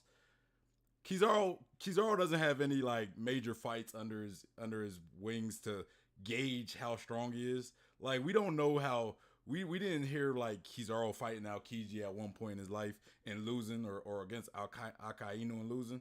We haven't seen Kizaru like lose to like somebody like super famous in the world, like he fought Shanks and lost, or he fought Whitebeard and lost, or like we really have nothing to like. What are we gauging? Like if to me, if you're gauging Kizaru off of his one encounter with Marco, to me that's kind of weak. You know, it's just a weak argument to me. You know, because I don't think Kizaru went all out. And even Rayleigh, if you engage against Rayleigh, because I don't think either of them were. They both had different goals. Rayleigh was just trying to keep Kizaru, trying to give Luffy and them enough time to run away, and Kizaru was just trying to get past Rayleigh. So it's hard to gauge him. It's hard to gauge Kizaru. You know. Angel said, didn't Marco say something like Whitebeard planned on dying in that war? I don't remember. I do not remember. Reaper said, I'm sure he knew he wasn't going to make it out of Marineford without any heavy damage. Oh, you talking about Whitebeard? Yeah, Whitebeard probably knew he was going to take. I mean, hey, when you going into a war, you gotta expect damage and the possibility of dying. You got to. And Whitebeard was already on his deathbed, so he probably at the very least accepted the fact that he was probably going to die. But I don't think his plan was to die there. I think he just kind of knew that was most likely going to happen, because you got to think he was already dying, he was already sick. So even if he would have left alive, the damages he could have potentially sustained probably could have been life-threatening injuries, you know, that because of his sickness, that the injuries just kind of make him die quicker. You know what I'm saying? So I think that might have been the case with Whitebeard. He probably kind of knew that the odds of him either dying in the war or dying because of some injuries sustained and his body not being able to recover, I think that was pretty high. So yeah. Stan says both of them are just to put it simply, arguing on the difficulty of the fight between the admirals and first division commanders. King is saying that it's a high diff fight, and Brago is saying it is a mid diff fight. Yeah, but I don't know, because I don't remember him flat out saying in this video that Kizaru is the weakest, but it could just be clickbait.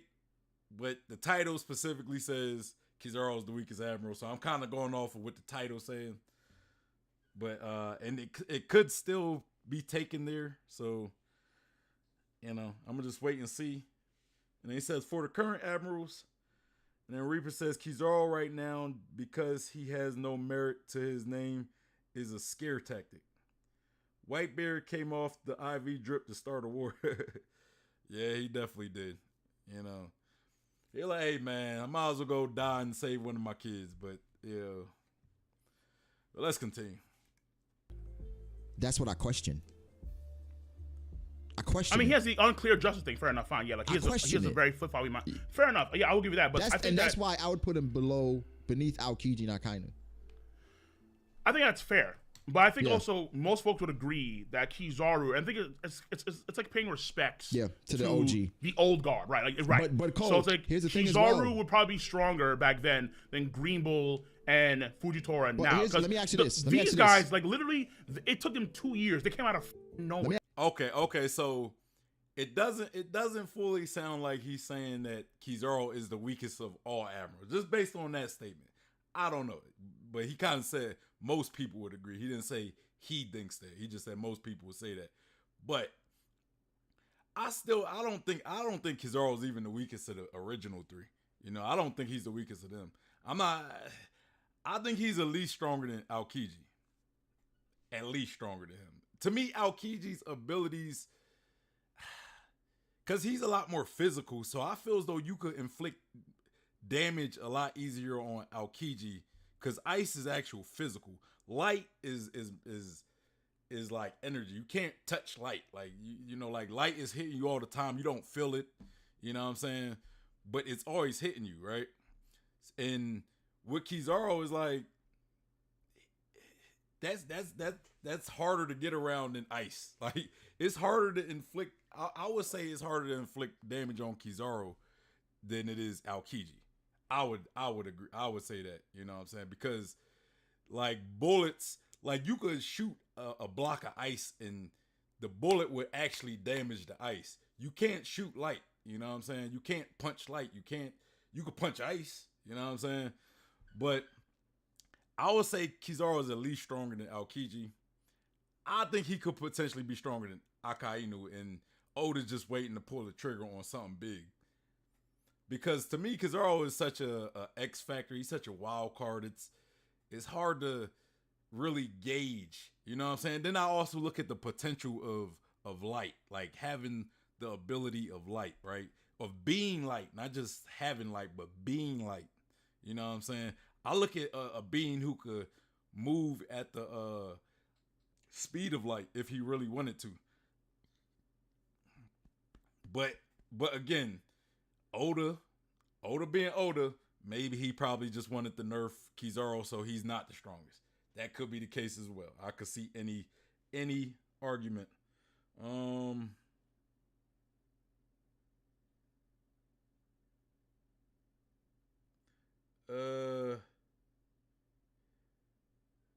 Reaper say he's saying he thinks he's been surpassed. I don't know yet. I don't know. I'm about to play it and we're gonna find out. Then he said Aokiji fiction. Aokiji better than fiction. I'm not sure what you mean there, but okay. Reaver says by the newer admirals growth up to today. By the newer admiral growth up today. What is the kill shot of light though? I mean, you got lasers, you know what I'm saying? I think if you like really condense light, you create lasers. Like that's where lasers come from. It's really condensed light to like hey, research lasers. I'm not like a scientist, so I can't sit here and tell you, but think about this. Think of it this way. Getting hit at light speed, like, I'm not sure if you're familiar with like DC, right? Like DC, you got Flash, right? You got Flash and you got Superman. Everybody knows how strong Superman is. You know, everybody knows how strong Superman is. Flash, on the other hand, Flash moves at the speed of light. But other than that, he has normal human strength. But the fact that he could move at the speed of light, and even faster, it's been like stated that he has the ability to punch as hard as Superman, right? Like, matter of fact, I think if y'all watch comics or y'all read comics, I think Flash or one of his enemies, they punched like Wonder Woman all the way to like a whole nother country. So if you could move at light speed and you could punch somebody at light speed, bro, you could kill somebody. So that is the kill shot, being able to punch somebody at light speed, you know what I mean? But the argument would be, did Oda nerf Kizaru to where he can't actually move at light speed? You know what I mean? That would be the argument. Because if Kizaru can move at light speed, which theoretically he should be able to because he is light, you know what I'm saying? You know, if he punches you at light speed, that should kill most people, you know what I mean? Even strong characters, you know what I mean?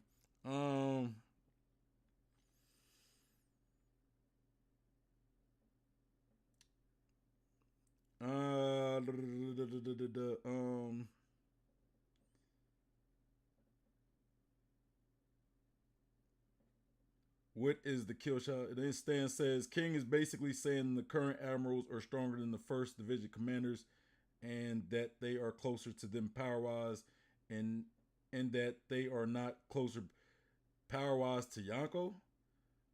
Nobody mentioned Yonko. What are you talking about? They're talking about the admirals, and they was talking about the Yonko commander. They're not comparing with Yonko. I don't know why you brought up the Yonko. Then you say he's fat, he's okay, or he's fast, okay. Then what? I already explained that. Speed kills, bro. Speed kills. At the end of the day. You could probably, if you was able to move at light speed, you could probably punch through a building. You could probably destroy a building at light speed. Like I already kind of explained with Flash. Like, go look at Flash. If you don't think speed kills, then hey, go look up a Flash comic.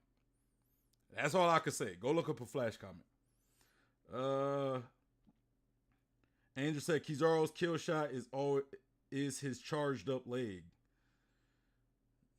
And again, like the charging part is kind of where Oda, I think, wants to nerf Kizaru. The fact that he has to charge, but it could be a thing where maybe he got some attacks that he doesn't have to charge. You know, maybe that's just him, just kind of like just building up the anticipation. You know what I'm saying? Reaver says, so Diablo Jamba, just kidding. Well, I don't think Diablo Jamba is hitting people at light speed, but still, you know, Sanji is definitely a speedy fighter, so he definitely uses speed to his advantage. Stan says, and he is saying that because Brago is suggesting that the admirals are closer power-wise to the Yonko rather than the first division commanders. Okay. Reaper says, which is why he doesn't take his fight seriously, because he's basically broken. I can see that. Okay, now you're kind of falling on the same page as me, and that's all I'm saying. I don't believe Kizaru takes fights serious because of his brokenness. You know, it's like when you're so powerful that just everybody is moving in slow motion. It's just like you get like such a ridiculous confidence about you. You know what I'm saying? Kind of like a nail, right? Kind of like a nail. And then Stan says, yes, but that's the reason for the video, because for a long time, Brago has been saying that the admirals are closer to the Yonko power-wise, and King is saying that they are not. I get it, but I'm saying right now this video, I'm saying this video, they're not talking about the Yonko. So I'm specifically commenting on what they're talking about. So no, I'm not bringing up Yonko. And I get what they're saying, bro. I heard their arguments. I've heard plenty enough of their arguments, so I get it. You don't have to tell me what they're saying. I know what they're saying, Stan. I don't get what you keep trying to break things down. I'm watching the video. And that they're closest to the first commanders, that they are still stronger than them, but still far below the Yonko. Let's continue. Let me ask you this. It's like fair. These guys are seasoned admirals. They're Let me seasoned. ask you this though. All right, true. These commanders were seasoned, right? Seasoned. Which one? King, Katakuri, Yeah. right? Or just say King and Queen, right? Seasoned. Okay, King Queen. Yes. Here comes Zoro and Sanji. Yeah. Greenbull could be one of those prodigies, because I'm not sure if you read Demon Slayer. Like, you never read it, right? You haven't read it. No, I'm Okay. not reading Demon Slayer. Why read that trash? What? Read it. Uh, Watching is way better. It looks watching is way ufotable better. No, it's way better. But what happened was, after the recent season, I couldn't wait. I had to find out what happened next. Come on, y'all. I had to. I read What are it. you talking about? I read it and it was a great time. It's not amazing, would- but it's a great time. Either way. Okay. Either way. All right, either way. Yeah. They have people that have. Man, how do we get from to talking about Demon Slayer being better watching the anime? Oh, that took a turn.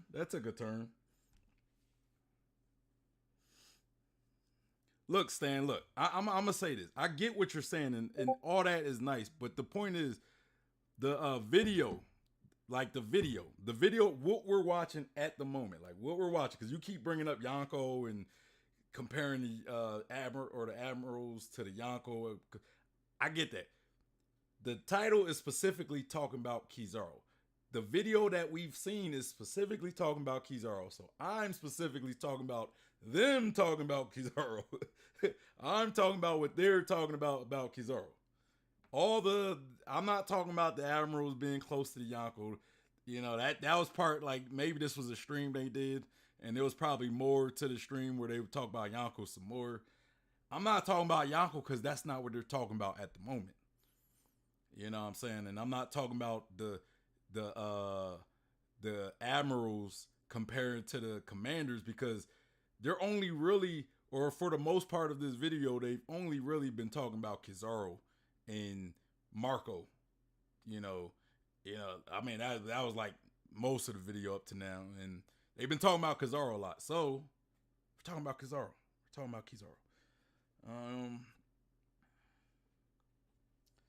That's like a whole different topic.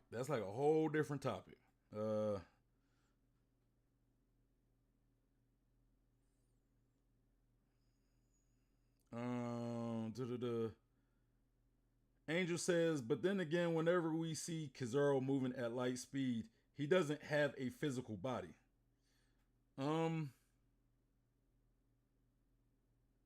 Yeah, because he becomes light. You know what I'm saying? And that's the point. Light is not a physical. You can't really. I mean, I guess because like lasers are, I think like light, bro. I think that's more of a very condensed. I mean, I'm not a scientist, so I don't know. I could be wrong. I'm not gonna sit here and try to act like I'm an expert on that. But like those shots he do create are like lasers. But I think that's him like really condensing his light into like a beam. You know what I mean? That can go through stuff and cause like explosions and stuff like that, you know. Reaper says Kizaru is like KOL said, a part of the old guard, so for him to have been passed by the new admirals isn't far-fetched, which would then make him the weakest, but in no part weak. I disagree with that. Because I don't think the new guard is better than, like, what. I don't get why the new. I mean, will they eventually be stronger? I guess you're saying because they're younger, right? I guess that's what you're saying, because they're younger. So Fujitaro's old, you know what I mean? He's part of the new guard. He's part of the new guard, but he's still old, you know what I mean? I don't really know. I don't think that's necessarily the case though. Stan says, just summarizing their argument, I think he means that he is the weakest compared to Aokiji and Akainu now, but still stronger than the new admirals. Well, yes, we're finding that out as we watch it. But if you just kind of take the title for what it is, and when I do these streams, I kind of have to take the title for what it is because I don't know what the stream is about when I go into, or I don't know what they're going to talk about when I go into these watching these videos. So if you see a video and it said Kizaru is the weakest admiral, this is you kind of got to take it as the context is set in. You know, it didn't say the weakest of the original admiral. It just said the weakest admiral. That's a very general statement. You know what I'm saying? So part of why we watching this. But again, I don't believe he's the weakest of the original admiral. So I still disagree is my point. I still disagree that he is the weakest in any form. If you want to say he's the weakest admiral of all admirals, I disagree. If you want to say he's the weakest of the original admirals, I disagree. I disagree. That's what I'm saying.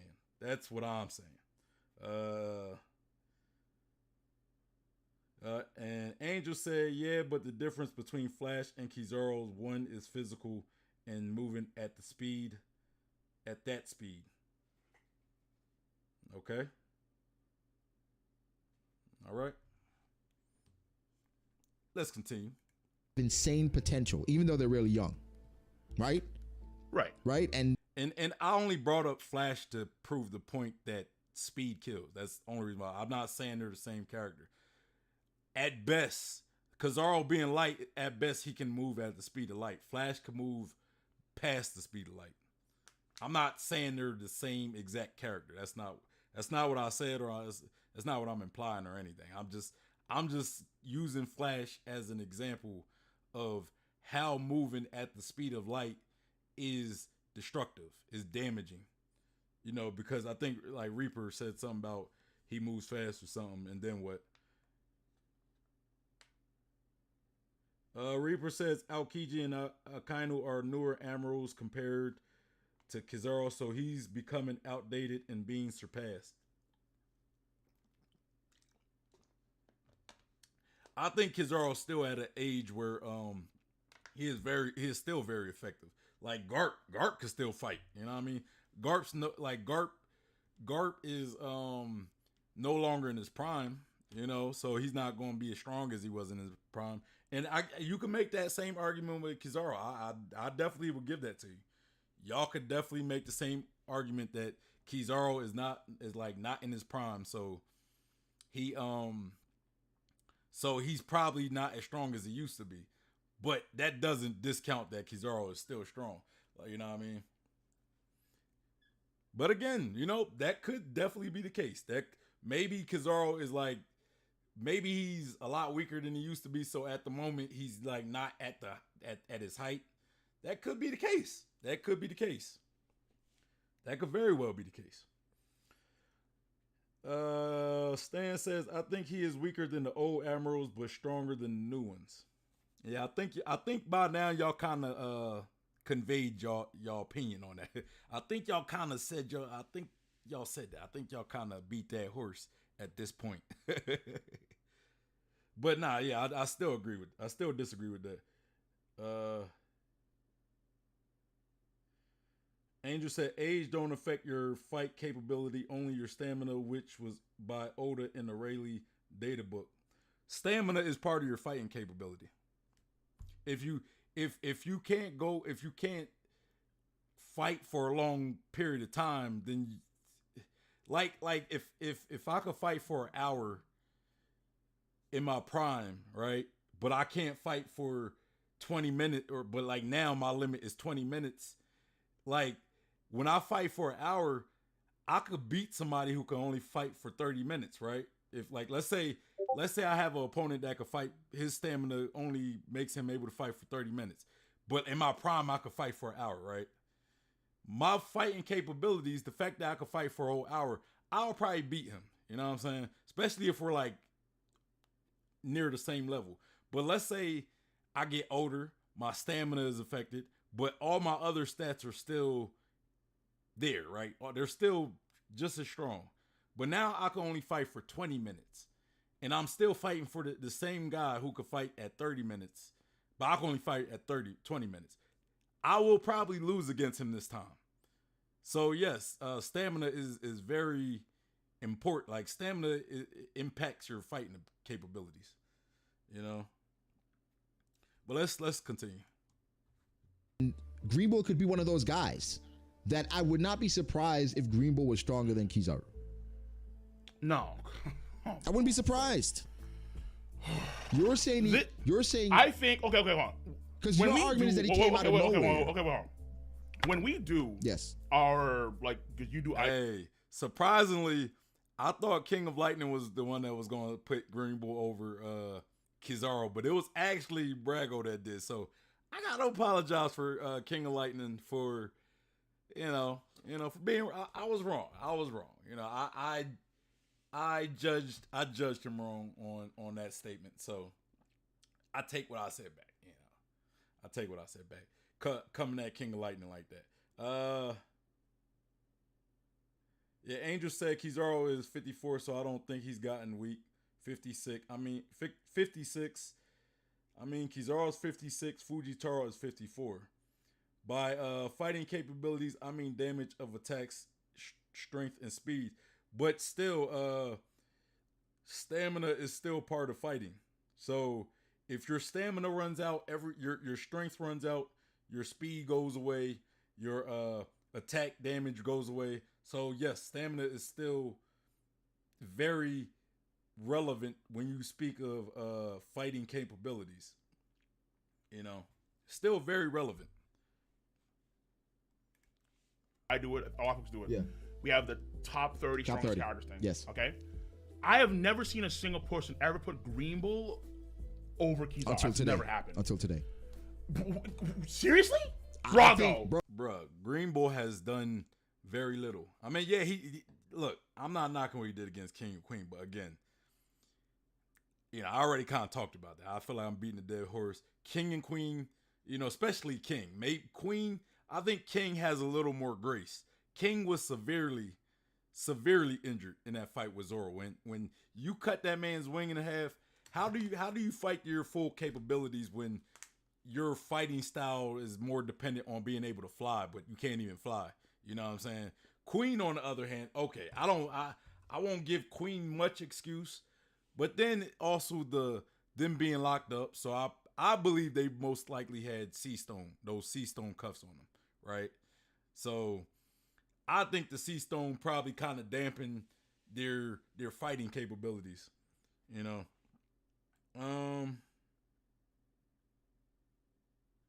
Stan says, I don't know why. What are you referencing when you say I don't know why? I'm confused. What are you referencing when you say I don't know why? But let's continue. Bro, in the next top 30, Oh, I you am better pray that this Green Bull card pays off. I'm strongly considering. You better pray, yo. Hey, that is shocking. Listen, this is not. I'm investing early.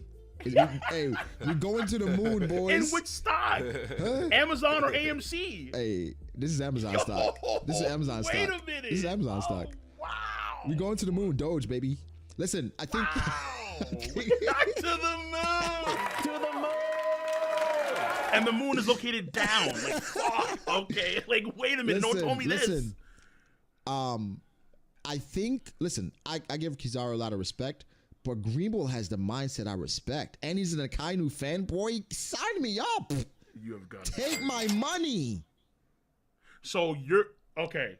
Time out. Yes. Is Fujitora as strong as Kizaru or not? Out of curiosity. I think they're the same strength. So Kizaru of the old guard, more seasoned, way more experience, and so on and so forth. Okay. Kizaru, like probably the guy. Like let's say if there's experience Marine Ford matter in 2.0. One Piece? No. I think it does for sure. I mean that's why. Like look at Garp, look at Rayleigh, look at Sengoku. Their experience also gives them strength, of course. No, but they're more adaptable as fighters. They can. Well, I'm saying, when you think about Kizaru, let's say it's Marine Ford War 2.0. Yes.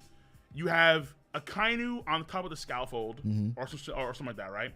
And then let's say, like, I don't know, Sabo's captured and he's going, Luffy, Tasukete. Okay, all that stuff.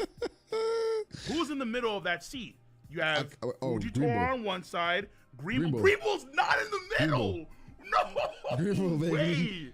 Bro, Kizaru not built like that. Bro, Kizaru is built like that. What do you mean? I think Kizaru is a great, because people were saying that Kizaru is Akaino's right-hand man. Yo, do you know how many people are going to be so mad at you that you... Nah, I don't believe Kizaru is Akaino's right-hand man. I think Kizaru is probably kind of working more for the world government. Cause I already kind of explained early in the stream about my theory on Kizaru, Akaino, and all that. So I don't want to rehash that. You know, y'all could go back and look at that later. But yeah, shout out to Angel Room. Like the stream, guys. Like the stream.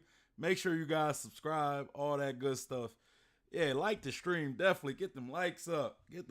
But yeah, so y'all, I don't think Kizaru is the right hand man, but my thing is, why have we not yet seen Kizaru's full capabilities? I think Oda is saving Kizaru. Like, I think he is saving him something. I don't know what for. I have my own beliefs of what it could be, but I don't know what it is for. Like, we've seen Akainu go all out. We've seen him go all out.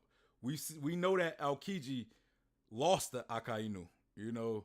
So we know that when Aokiji goes all out, he is under Akainu at least, you know. And a lot of that I probably attribute a little of that to a bad matchup on Aokiji's end, you know what I'm saying? But Aokiji has fought enough to be able to kind of, you know, not use bad matchups as an excuse, I guess. So, plus it was 11 days, so it's not like Akainu beat him easily, right? It's like Aokiji was still holding his own, right?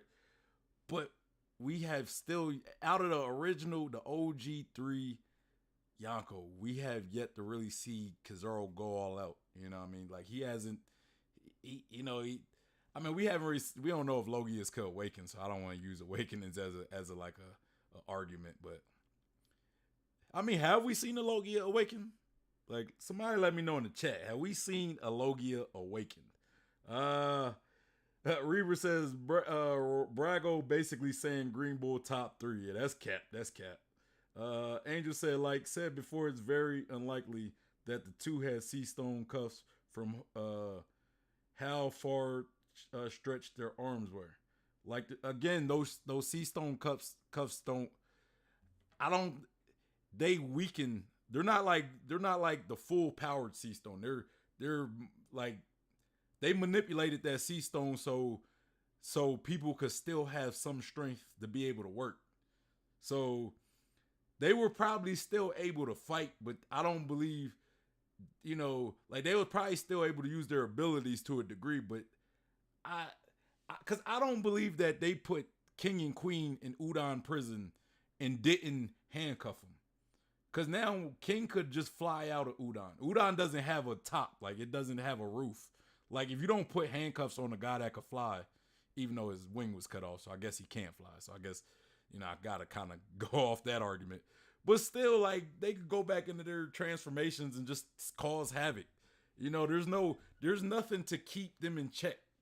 Other, like, sea stone, like when we was in Udon, the only thing that kept Luffy in check and made him not, like, unable to cause havoc and escape Udon was those sea stone cuffs. So you put Queen and King, who knows Udon very well, and you don't put handcuffs on them, it just doesn't make sense that they don't have handcuffs on. You know, in my opinion, it just doesn't. It doesn't. Reaper says, what is happening? Laugh my ass off. No Logia awakening as of yet. Yeah, I wasn't sure. I thought maybe Akainu might have shown some during his fight of Whitebeard, but I don't know. And then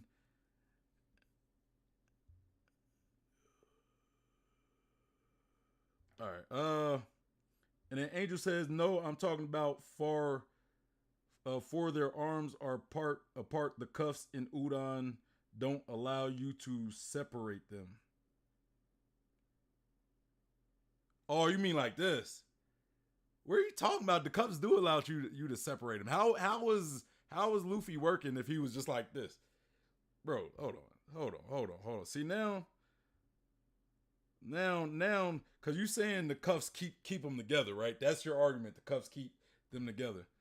Let's look. Because now I'm curious. Luffy and Udon. Oh yeah, he had that thing on their neck. Yeah, I forgot. Yeah, he did have that thing. Did they have that collar on at least?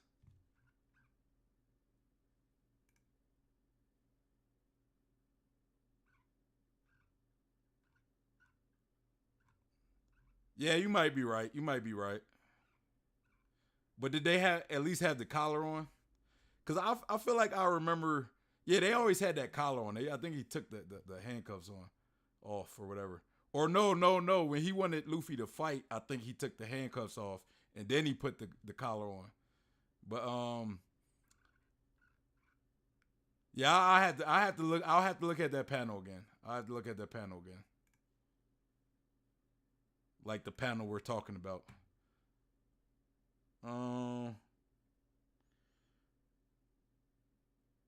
Reaper says, Angel, are you saying the cuffs have to be connected in order to work? Because just contact with sea stones is enough. Can't you put them on their legs? There are like leg handcuffs, you know. Yeah, you can move around. You can move them around, but they far. That's what I'm saying. It's basically on the contact to the sea stone. Know the limited movement. Yeah, let's continue. I have to look at that panel again just to get like more context, see what you're talking about, because I don't really remember. Because I just remember him being like laid out. You know what I mean? You're just putting so much dirt on Kizaru's name right now. That's fine. I just saddle up, baby. Because Green folded king and queen. Saddle up. He folded king and queen. Wait, weakened king and queen. Yes, I'll give you that. I guess if you want to say these ancient zones after week or I could really stretch it here because again, don't do this. Don't do this. But Cole, haven't you said the anime? You said the anime is canon. Yeah. Didn't you say before that the anime wasn't canon? No. I said in this arc, the anime is canon because they're filling in way more details. Because they're no. I said the anime is canon. All right, so yeah, it's hard. It's hard to tell though. You know, they definitely don't got. It looked like they don't have them collars on. So yeah, it's definitely not the collars. But yeah, like I feel as though we don't have enough full context of this whole what happened, right? Because we only see the aftermath. You know, we only see the aftermath. I don't know how much they healed from their injuries. I don't know if like maybe Green Bull like surprise attacked them, right? Because maybe they was in prison chilling and Green Bull just came along and just, you know, I don't know. It's like we don't have enough context, you know, but. Again, I'm not downplaying the impressiveness of what Green Bull did. I'm definitely not downplaying that. I just feel as though we don't have the full context of that situation. Like that's all in all what I'm saying. Let's continue. Yeah. Didn't you say before that the anime wasn't canon? No. I said in this arc, the anime is canon because they're filling in way more details. Because there are things that don't what make about sense. the 1% man thing that the anime said? That one's a bit iffy. I'm not gonna lie. That one's a bit iffy. They may have to change it up a little bit. I will agree. They may have to be changed up. They may be changed a little bit. I would say this. All right. Again, I don't think the king and queen thing is that crazy because, that's what I expected. I do think, obviously, if they were full health, king had his wing, queen had his gadgets, whatever, it would be much more difficult. But, the difference is Green Bull has that kill shot. They're not dead. No, I don't think they're dead. But the thing is, he can render like not them. Even Queen. Huh? Like not even Queen is dead. No, they're not dead, but he has a power that can disarm you immediately.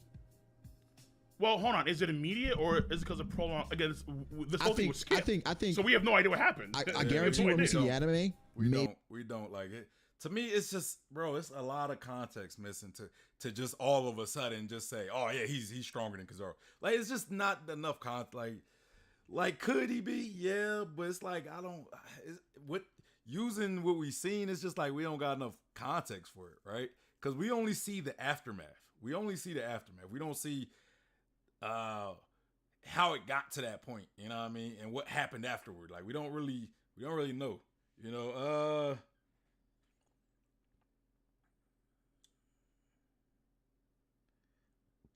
Angel said, like, do you see spread out their arms are? Not really. Like, I don't really see their arm. Like, I see one of King's arms, and then Queen, I see, like, I guess part of his left arm, but the right arm is kind of like, or what maybe where the right arm is kind of like covered by the quote box, you know, the conversation box. So, I mean, I do kind of see what you mean, but it's not really that clear. It's not like I get a clear shot of seeing this or this. You know, it's not like you get a clear shot of it. You see King, and his left arm is very close to, it's like being squeezed by the tree. So I also have to see how the handcuffs are again, you know what I'm saying? But you do got a point though. Like, it's not like they're like this either, you know what I'm saying? It's not like they're like this. So I do get what you mean.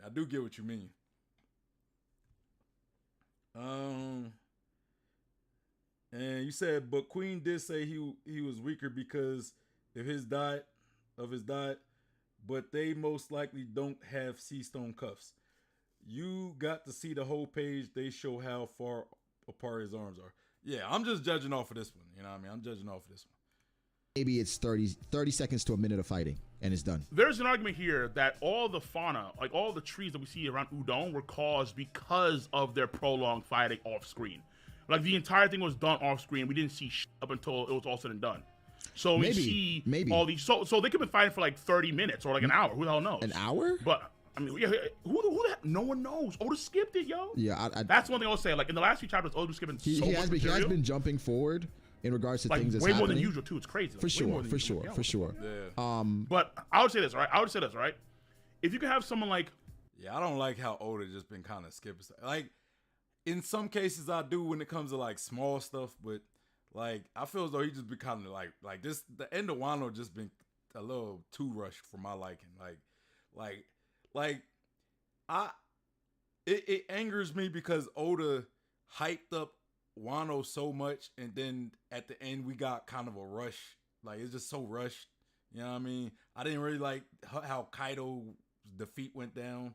Like, I would have liked the flashback with Kaido. I would have liked maybe seeing Kaido do something like an awakening or like introduce some form of haki that we didn't know Kaido had or something. Especially after he was talking about how haki surpasses all, and then we don't. It like nothing comes from that. Like it was like Kaido talking all this mess about how haki trumps all, but then it's like he doesn't even show us anything about haki. Like, well, what can you do, Kaido? Like, are you hyping Shanks up now? Is that what you're doing? Are you hyping Shanks up? Come on, bro. Chill with that. But yeah, let's continue. Luffy, yeah, who is a mythical Zoan of extreme durability and endurance and so on. Yes. Who could even restart its own heart and come back to life. Like, that's pretty durable, right? That's not durable. That's magic. That's Nika magic, yo. That's that Nika magic. Hey, yo.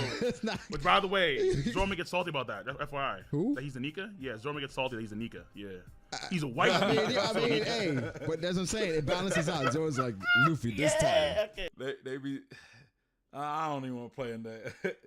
Reaver said Kaido got used as a plot device at the end. Pretty much. All right. Which is sad, man. I like, come on, like, bro. I'm low key a little tight about that, man. Let's continue. Yeah, this time you got lucky. Yeah,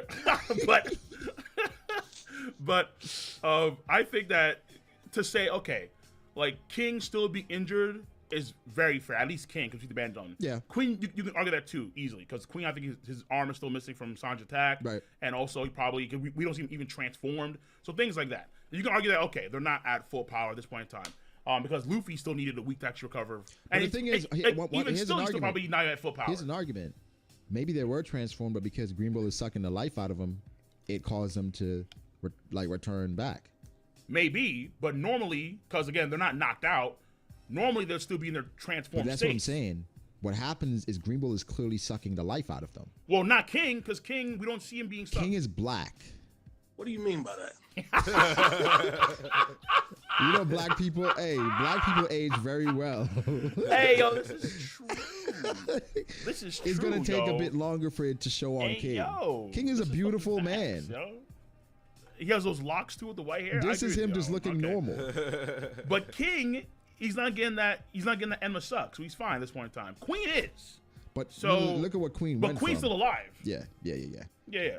So like, But what this, I'm I saying think is okay. 100% he could keep going and kill them. Oh yeah, okay, Angel, because you did say there. You said something about like their arms being far apart. Now that I think about, I don't think that really matters, because you think about it, Queen only has like if he doesn't have his arm, he only has one arm. So, and we already seen Kid has one arm and he had cuffs on him, right? Kid had cuffs on him with one arm, right? So I would think that Queen would still be able to have a cuff on him. King, on the other hand, I would have to see King, because yeah, King still has both his arms, so you know that's a different story. But at least with Queen, he can still have the handcuffs on one arm. You know what I'm saying? One arm. So I don't think that argument about their arms being separated, at least when it comes to Queen, I don't think it's necessarily the case. You know what I'm saying? But King, on the other hand, I guess you could have a point. Unless they got cuffs where, you know what I'm saying, they just put the cuffs on them and not like the chain cuffs or something. Oda going on this break would explain why Oda supposedly rushed the end of the arc for the film Red movie. Man, I don't honestly, bro. I don't want no canon arc being rushed for no movie, bro. Like I'm not like that. To me, I'm still not happy about that, bro. Like, there's no reason you could give me that makes me okay with how Oda rushed the end of Wano.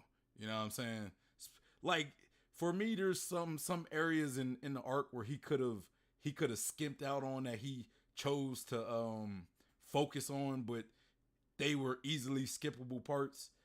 But I feel as though important stuff he kind of like didn't do. Like, so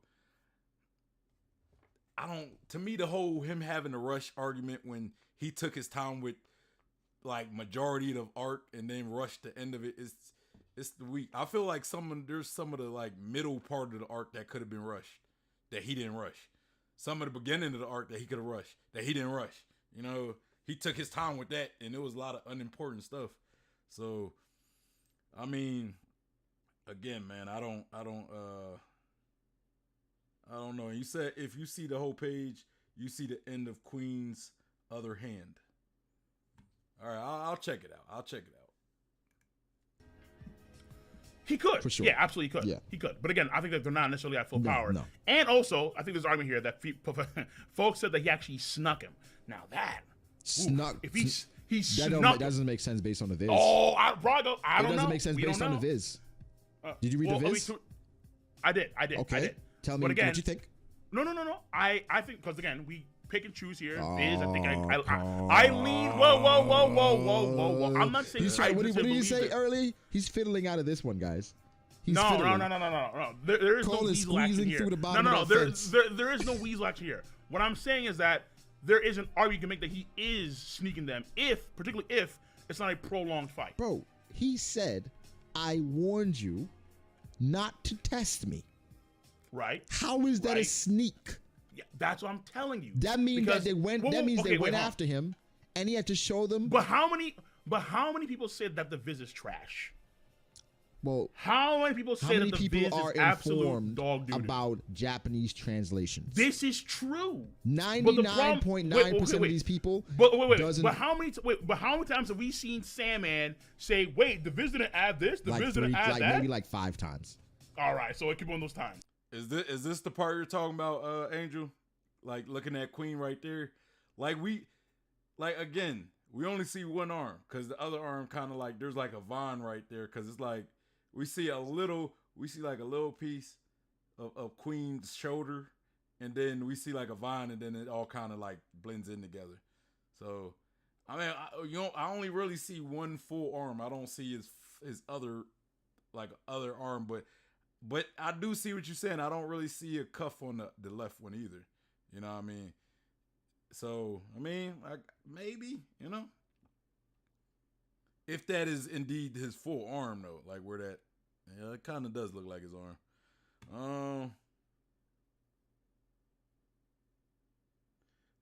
Angel says, if you see the whole page, you see, bro, Queen is literally says he's weaker because of his diet, and was so thin because of the diet, not because of Green Bull's devil fruit. Oh, okay. Without no. Okay? 5 times. It could be one of those times. Yeah, I didn't catch when Queen said that, but I'm gonna have to go look at this chapter again, man. I'm gonna have to go reread this chapter and study this specific part. You know what I mean? But yeah, I had to catch what you're saying. Let's continue. I'm not He saying this is hasn't the said case. it yet. He has not. That's true.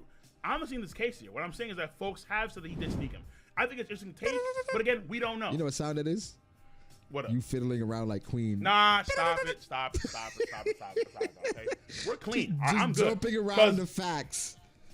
there aren't, okay, the facts, you can't deny this, is that King has those bandages on him, therefore he's probably what? Weakened. That's one guaranteed fact. Sure. All right. So all I'm trying to say is that the dude's Studley, okay? Obviously. And here's also another argument I can make too. Here we go. About the Beast Pirate guys, all the commanders being the weakest of the younger commanders. You could argue that too. First of all, okay. Explain. Because King is absolutely weaker than Katakuri. I don't care what no one says. Are you serious? You can't say that to me. You know how I feel King about is weaker than Katakuri. Katakuri. You know how I feel about Katakuri, so I'm not going to disagree with Come you. on. This is obvious. I'm not going to disagree with you. Okay, thank you. All right, good. Because people have been saying, like, no, King is getting, I agree with you. maybe not folded, but King is losing Katakuri. I agree. He's losing. I mean, think about it like this too. And when you think about it like this, Markle was able to hold. He was able to stall King and Queen at the same time. Pretty much, like prevent them from really doing much of anything. Right? Like Markle did that. So he was able to do that. So I would think a more powerful Admiral, right, could potentially do better than Markle against King and Queen. I don't think that's much of a stretch. I don't think that's much of a stretch at this point. Now that I kind of think about it, So, I mean, maybe King and Queen aren't like the strongest of the commanders. I don't know if I'll say they're the weakest, but I mean, I don't know.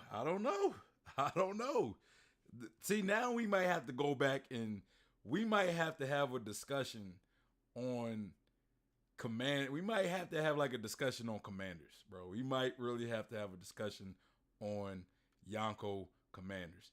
That might have to be a tier list on its own or something. I don't know. But yeah, that might be a tier list for the future. Let's continue.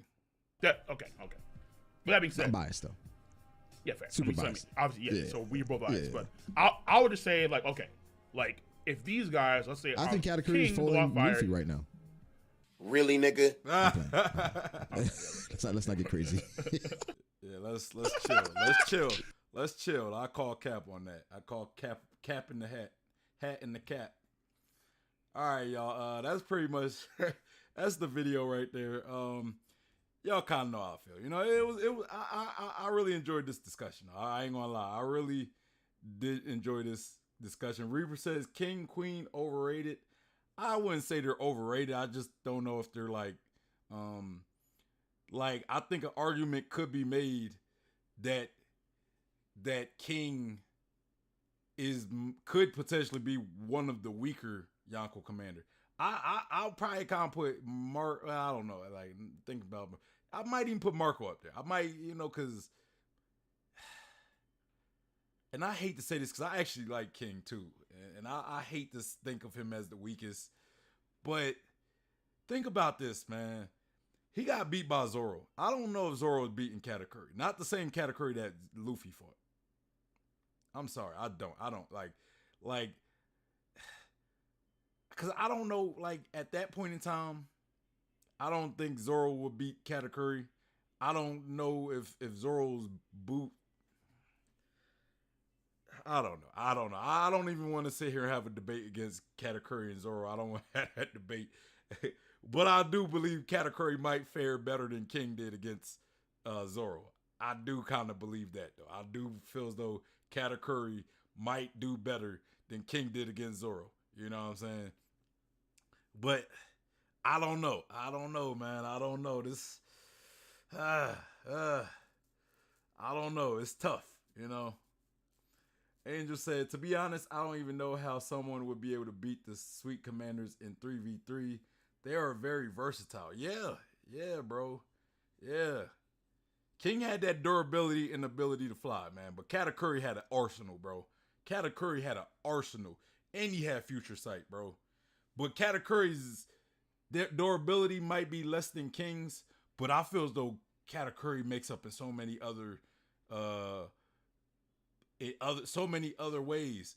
Like, bro, I think Katakuri would do King dirty in the mirror world, because all that flying stuff that King does, bro, Katakuri would just use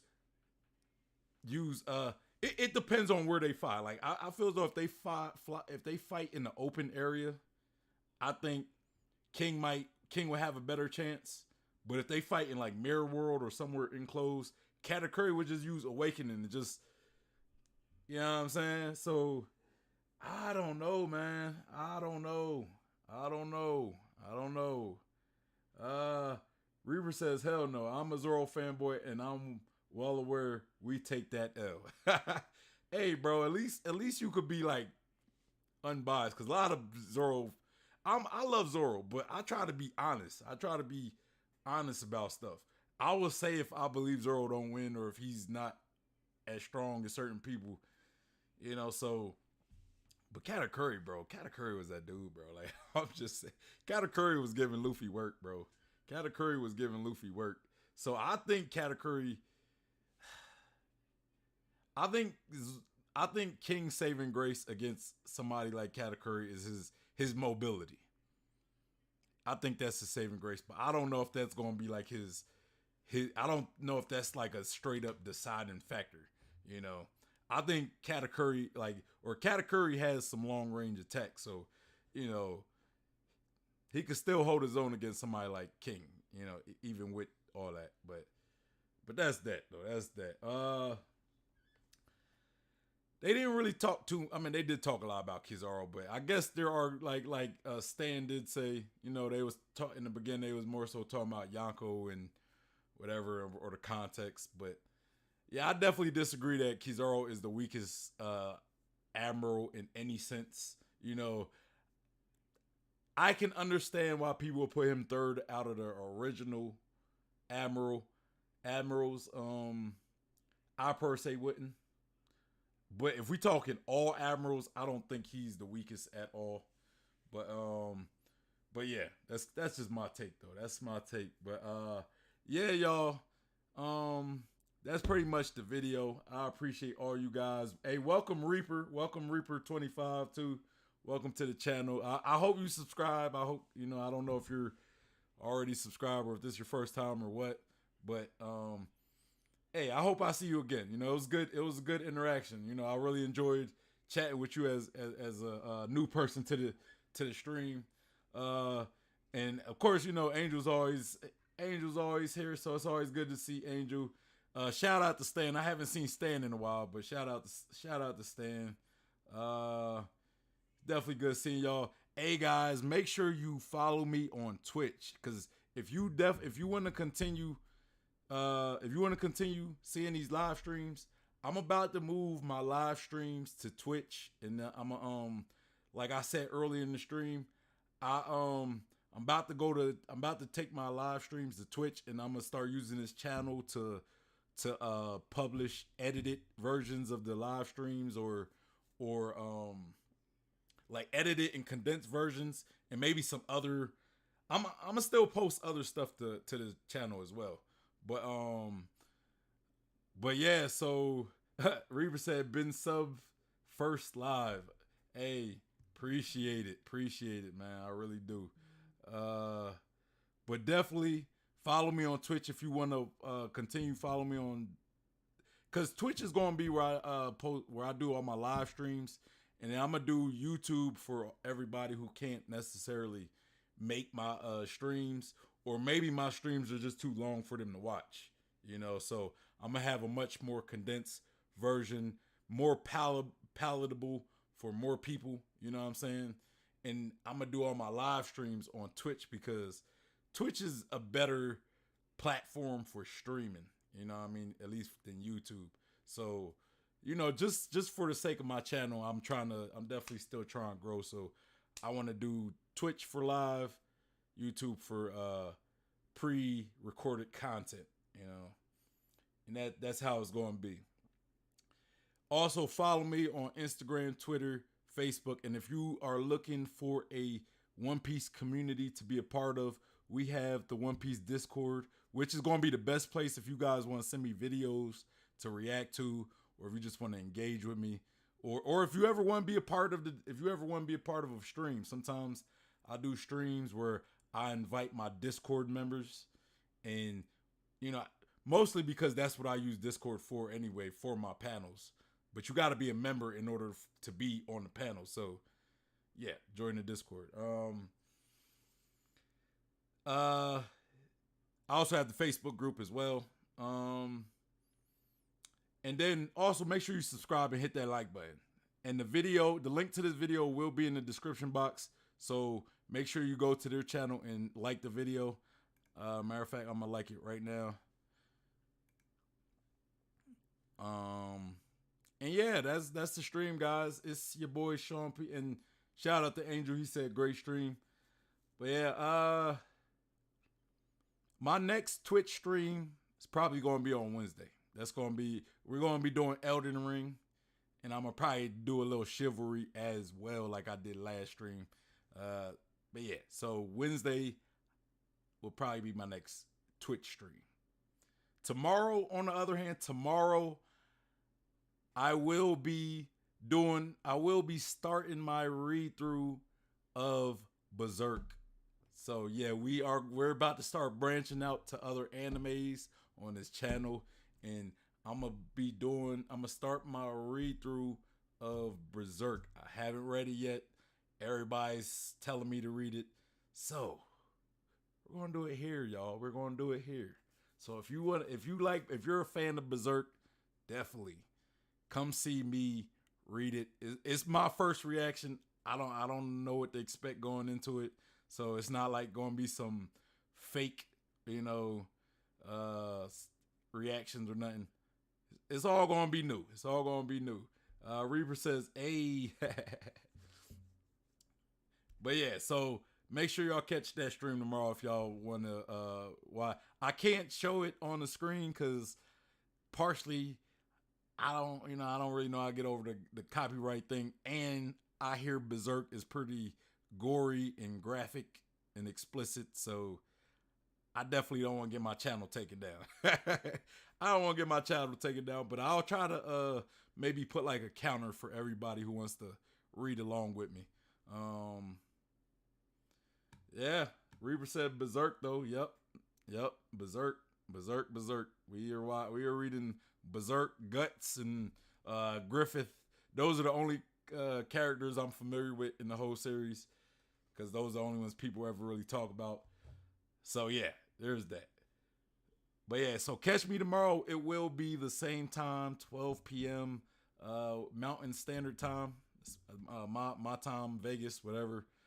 I think that's gonna be like what? Like 3 o'clock.